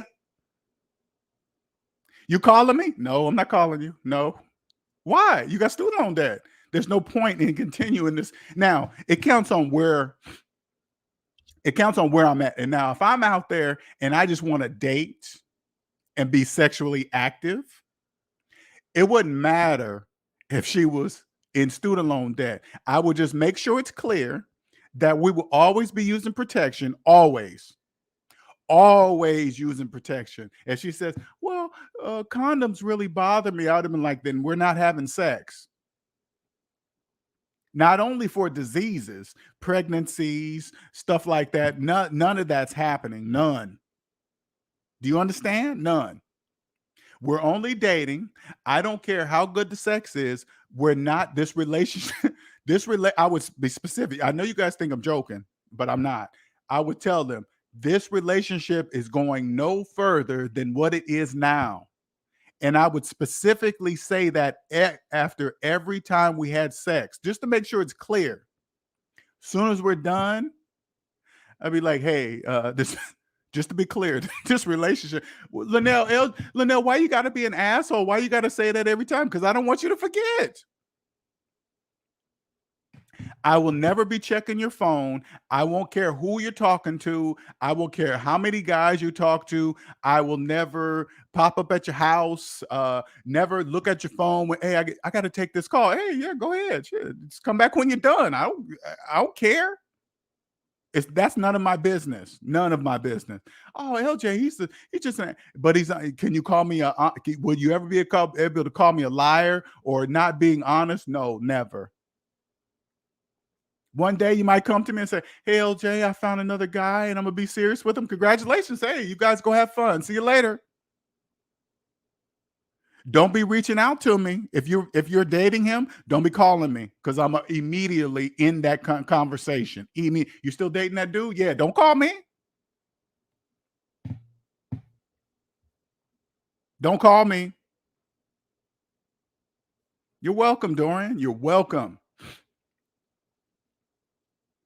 Me, Omanike, the scout, Antoine, we're the older people in the group. We're here to tell you We're here to just advise you. You're not old. We're not old. I know when you're when you're in your 20s and you hear somebody in their 50s talking, you think they're old. I'm just here to tell you that's not old. That's not old. I promise you, it's not. Of course, man. Of course. Would you say, James Dorian Johnson? The grass feels different when everything is. Oh man, totally different. Totally different. I love walking out in the backyard with no shoes on. Love it. Oh, trust and believe I'm going to be in the best shape of my life this year, or by the summertime, I'm going to. Oh, man. People don't even get it. Every time I walk with my shirt off and they see a six-pack, and I decide if it's going to be a 6 or an 8. I decide that. And then when I'm out about walking, you know what I get all the time? Hey, man, how old are you? I get that all the time. How old are you? Like, because you got to remember, when you're in your 20s, you don't think you can have a six-pack in your 50s because TV said you can't. All your friends around you got beer bellies and they're in their 30s and their late 20s and 30s. I tell you what, when I started getting in my late 20s and I started getting a stomach, I said, no. That I know. No. Never look back. Never looked back. And the older I got and stayed in shape, separated me from the rest of the dudes around me. Totally separated me. Because you get in your 30s and your 40s. Oh, man, I used to have a body back in high school. Why are you talking about high school? I got my body now. Now, don't get me wrong. I was still in debt. I knew, even though I was in shape, I knew something was still missing because I was just an in shape debt slave. Okay. All right. That's all. I was still in shape. I knew something was missing. I just couldn't figure out at that time. Right. But when I got old, as I got older and is in shape, and I'm not bragging when I say this, I just want to tell you, when you're an older man and in shape and you're getting ready to have sex with a woman and you take your shirt off or you take your clothes off, you can clearly see that they know that they don't see men that look like that when they're naked. It's clear. It's in their eyes. You could clearly see it. And I took full advantage of it. I ain't gonna lie. I took full advantage of it. All right. I did. Right. I did. But it was mainly for me. It was for me. It was for me. I'm not like that anymore. Okay. Those days are gone.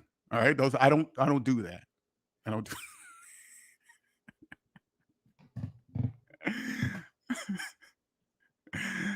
Scout says LJ gonna have to hit you on the deadline soon. Okay, cool. Got a few crucial decisions to make. All right, I'm looking forward to it, man. Looking forward to it. I'm so blessed to receive. Oh yeah, I read that already.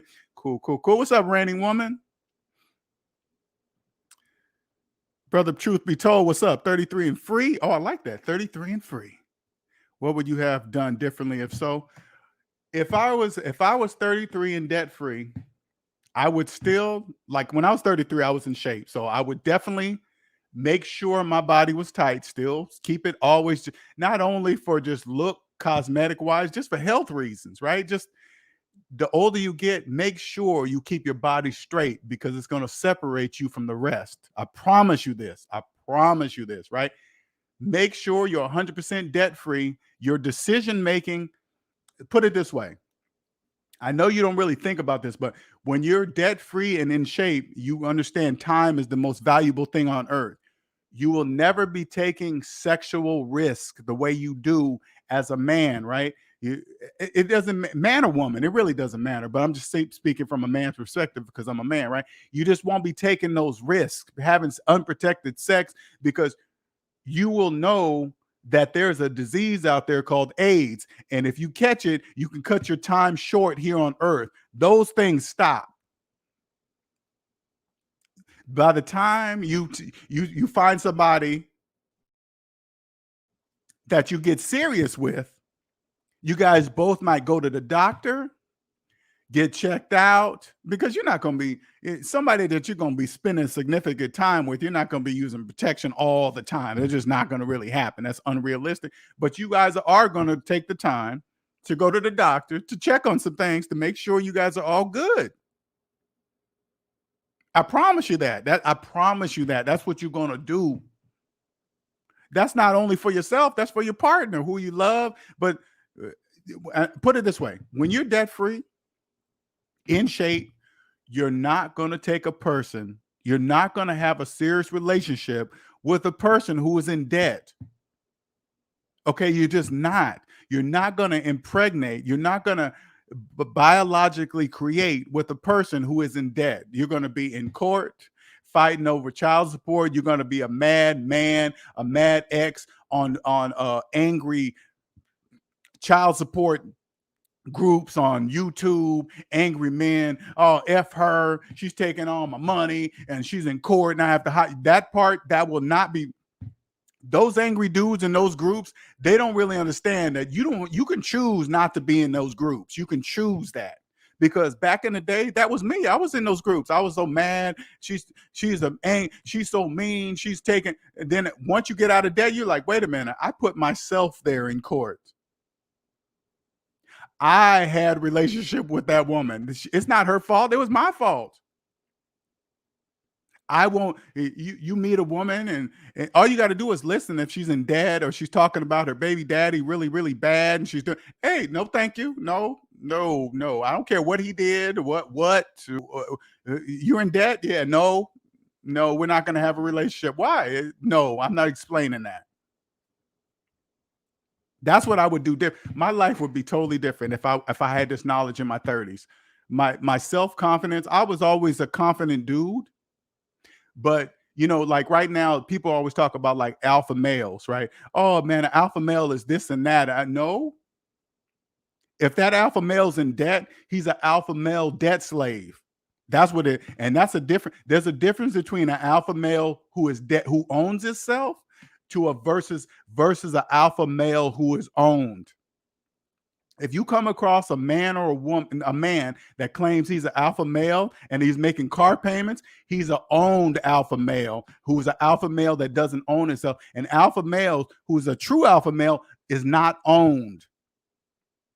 A true alpha male owns himself. That goes for a woman too. A woman can be an alpha female. And when you're an alpha male that owns itself, you're not going to accept any woman that doesn't own herself.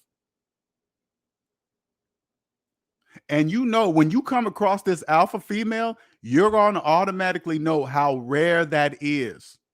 And I swear to God, you come across a woman who's an alpha female who owns herself, you're going to already know the rules. You're not going to mess around. You're not going to fuck around on the side because you're going to know how rare this relationship is. You're not going to fool around. That's not going to happen. You're not going to do anything behind her back, fuck with other women. You're not going to find an alpha female who owns herself and then mess around on the alpha female with a debt slave female. You're just not. That's like downgrading. You're just not going to do that. You're not going to have a problem with you guys each have a phone and she says, hey, can I use your phone for the day? You're going to go, here you go. Because there's nothing going to come across your phone to disrupt that relationship. That's just not going to happen. Because you guys are both going to know how rare this relationship is. Good luck. Good luck trying to find a male, an alpha female who owns herself, and an alpha male that owns herself.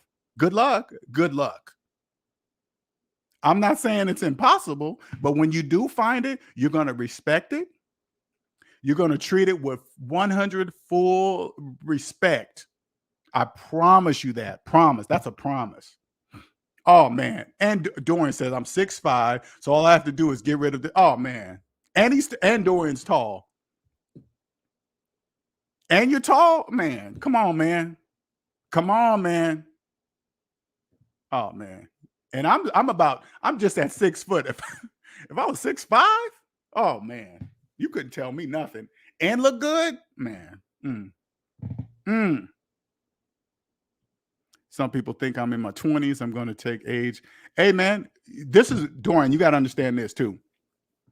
When you are stress-free, when you have no debt, you're stress-free, okay? You have no idea how stress ages a people think the majority of debt slaves think stress is part of life. They don't know how much stress ages a person. They don't know. When you have no stress and in your 30s, you're going to look younger than damn near everybody in your life. They're going to be like, hey, what are you eating? You're going to be naturally taking care of your body on top of not having no stress. You're going to always look younger than them. Always. Yeah, you got to get rid of that stomach, man. Get rid of the stomach. I'm a stomach 6-pack master. And even the V, you see that V way down low? You get the sharp V. That's a game over, baby. That's game. Come summertime, put it this way. Come summertime, I think I posted a couple of my videos up here, right? My workout videos. You get the V in the summertime. Okay, I'm gonna tell you guys some stories real quick. Okay, I used to go to Vegas a lot with my friends. Okay, you get the V.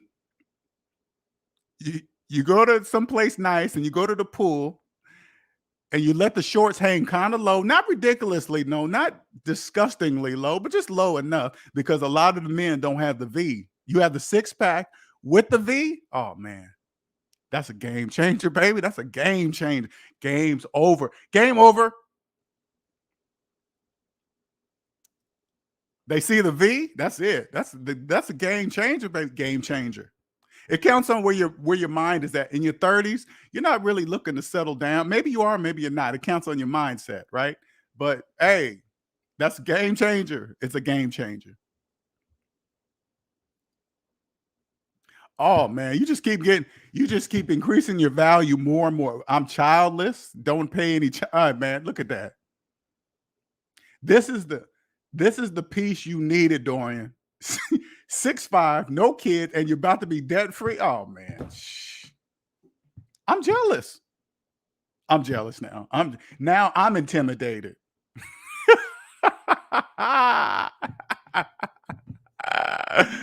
Now I'm intimidated.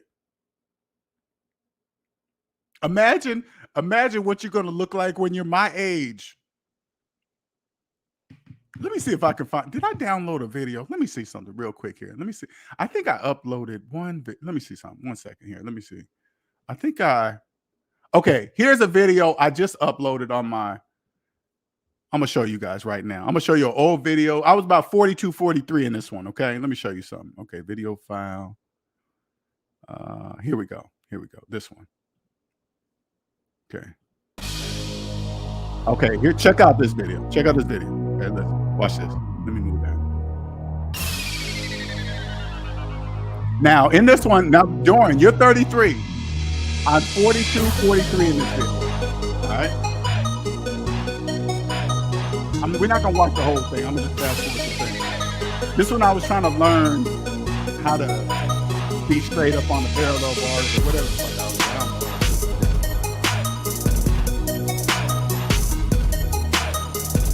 Let me get on the bars. Let me get a little bit further. Let me get this pull-up. Okay, here we go. Here's when I was doing pull-ups. So you guys don't think I'm bullshit.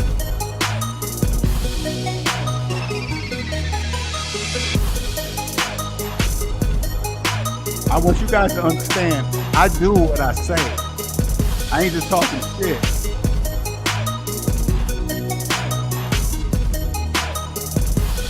How many 42, 43-year-olds that you know look like this?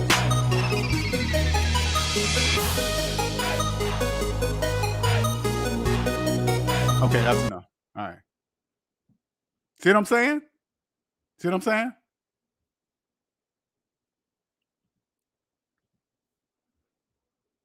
And you 6'5"? Man. Exactly, Omanike. Omanike is getting raw by the day, too. No nonsense. No nonsense, nothing. Good luck. Good luck, dudes. Dudes in debt, good luck. I didn't want to have kids in my 20s. It would have been hindrance to me. And you know what? I had 3 boys by age 25. You know what I did to them? I went to the doctor and got clipped. I said, no more, no more. This is too expensive. I got court dates and child support and fighting with baby mama. I said, nah. I was mad at I had 2 babies' mom. I was angry. I was that angry dude, angry at women and blah, blah, blah, this and that. And it was my fault the whole time. The whole time. My fault. My fault. All my fault. I love calisthenics. Calisthenics, that changed my life. Calisthenics was, once I saw dudes doing calisthenics, I was like, oh my God, that's it right there. That's it. That's it. You see that 6-pack? That's it. Here, let me show you guys one more. Let me show you this one. I always love doing different things than people. Let me show you one of my stomach exercises. Okay, I'm gonna show you one of my stomach exercises.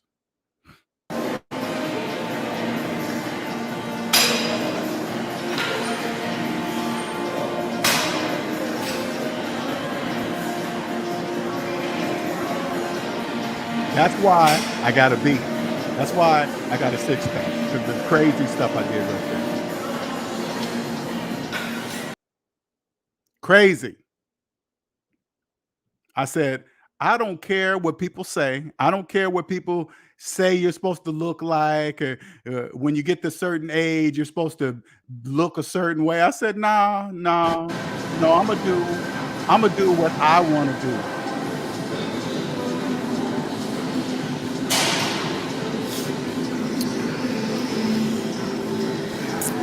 See that?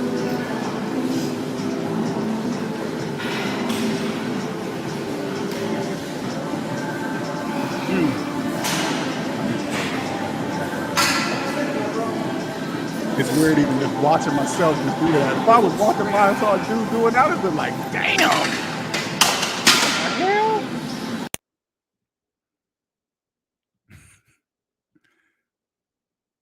That's what I do, man. I've been doing, honestly, man, I've been doing inspiration all my life, well before SMD, well before.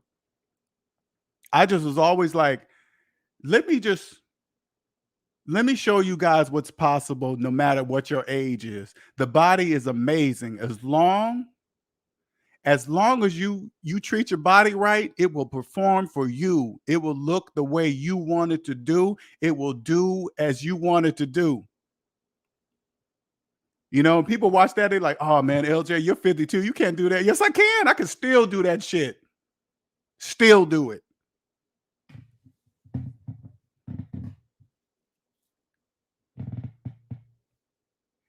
Now I'm not ignorant to one day I won't be able to do it because the body it just happens, you know, you just can't do it anymore. Those days, but right now, no, my body I still do push-ups every morning, mid-afternoon, and night. I just keep doing them. Now, don't get me wrong, this whole COVID thing just kind of threw my program off. I don't get to the gym the way I used to and blah, blah, blah, but it'll start. Hey, it's going to happen. It just doesn't, don't get me wrong. You see me today. Can I still walk outside with my shirt off? Hell yeah, I can. Still can.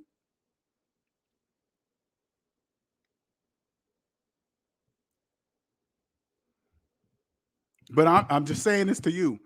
Getting out of debt changed everything for me. Everything. Everything for me.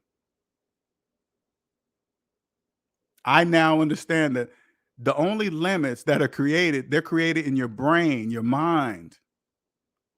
Limits are created in your mind. There are no limits. Physically, there are physical limits. Yeah, I can't fly. I can't jump off a building and fly like a bird. But mentally, there are no limits. Everything's unlimited. You can do anything you want. Elon Musk is a clear example of that. Jeff Bezos, Warren Buffett.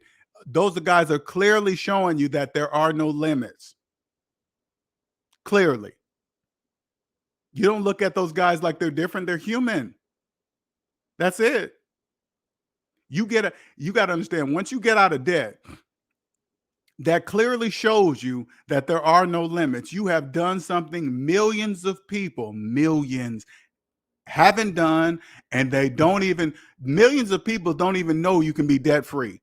I want you to really think about this, Dorian. I really want you to understand what you did. Millions of people believe debt is part of life. They think you have to be a millionaire to become debt free. That's what they think. That's what they believe. And that's a program.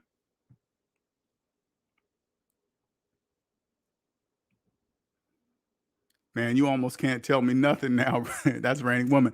My only debt is a mortgage and a window replacement loan that will be paid off in 4 years. Thought about downsizing, but my mortgage is less than $700. Wow. Trust me, Raining Woman. Your mind is at work right now. Whatever's happening is in motion. You're gonna come up with something. You're gonna do something to make something happen, to make it go away, pay off faster. Something's gonna happen. Even if you created some crazy business, that's going whatever's gonna happen is gonna pay off, because you're gonna want to know what it feels like to be free. That's what you're gonna do. You're gonna do whatever it takes. You're gonna do something.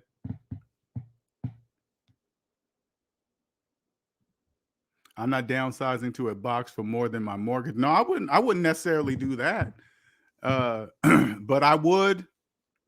I put it this way: you're going to do something. I'm gonna just say that you're going to do something to know what it feels like to own yourself. Because I want everybody to feel what it feels like to own yourself. I always tell people this: mortgages don't buy houses; they buy people. Because the bank makes no money from an empty house. If nobody's living in it, the bank makes nothing. Mortgages by people. Car loans by people. They don't buy cars. You can't buy a house with a mortgage. If you're listening in the background and you think you're a homeowner with a mortgage, I'm here to tell you some bad news. You can't buy a house with a mortgage. You can't buy a car with a car loan. Buy equals cash. Okay? Buy equals cash. You can't buy a house with a mortgage. Okay? Who told you that? The bank? All your friends with mortgages? Did they tell you that? That's not true. None of that is true. None of that is true.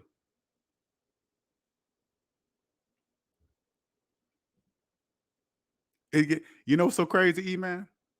It sounds so deep. It sounds deep, right? It really sounds deep. Hey, you can't buy a house with a mortgage. But if you just look at it mathematically, you go, duh, of course you can't. The reason why people use mortgages to buy houses because they don't have no money to buy the house. The reason why they use car loans to buy cars because they don't have any money to buy the car. I'm not even debt free yet, but I already have a roadmap when I hit the ground. It starts mentally, Dorian. First, your mind goes to the place you want. First, the mind goes there. And then the physical follows. Your mind has to, because the physical can't go somewhere that your mind don't know exists.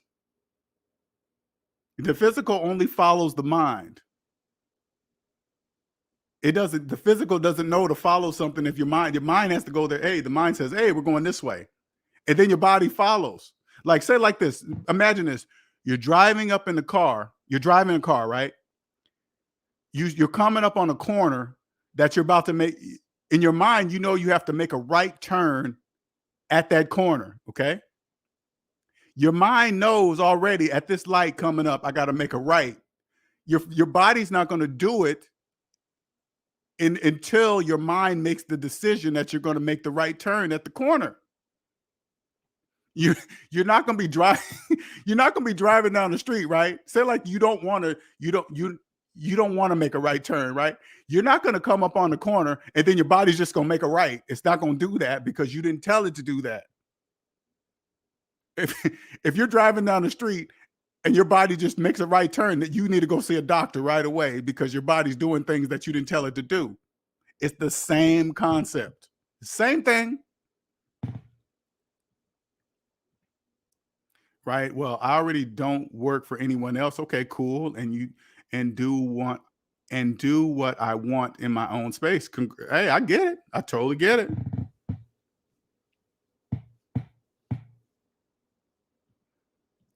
everything may be paid off sooner than 4 years. That's what I mean, Randy Woman. You might come up with something that causes you to pay this off sooner. Trust me, the only thing I can explain to people is this. Once you feel the feeling of owning yourself, there is no feeling like it. I can't explain it. I don't know how to explain it. But once you understand, let me turn this AC off. Hold on.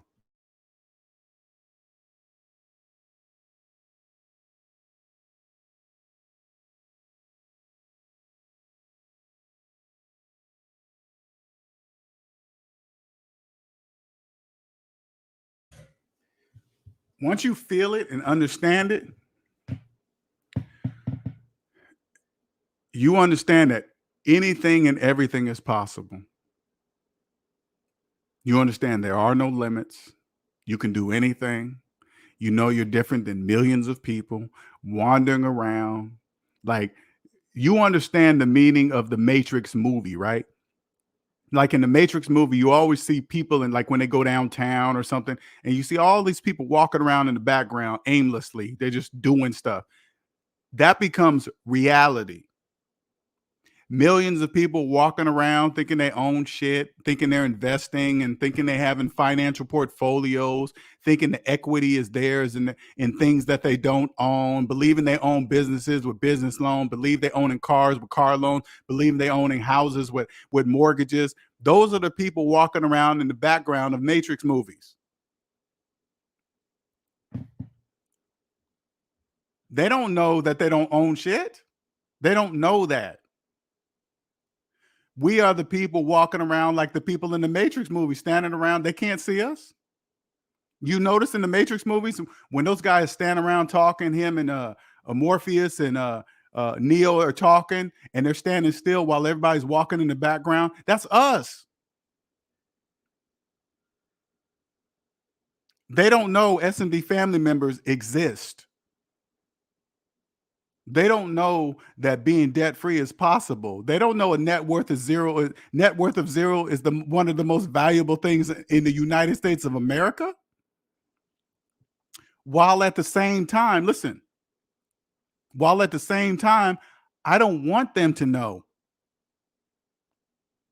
because that makes our lives that much better and peaceful and enjoyable.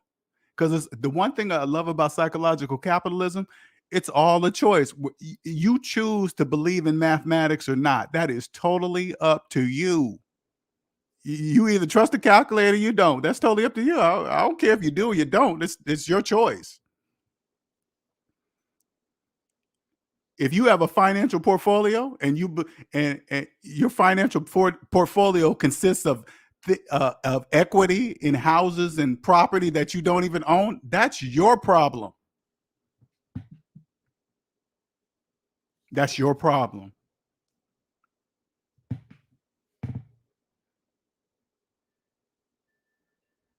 All right, man. It's been like 3 hours, man. 3 hours. I ain't did that. I ain't did a 3-hour session in I don't know how long. I see you guys in the background. I hope you guys got this information. Let me put up my Cash App one more time. There you go. Don't forget to hit that like button on the way out. And if you want a session, hey, let me know. If you want to talk or you want the blueprint, there you go. There's the email address. Reach out to me. Thank you, everybody, for joining today. Much appreciated.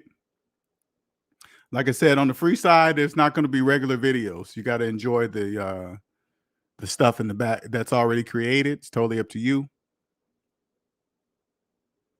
Until next time, have a wonderful, wonderful Saturday, wherever you live.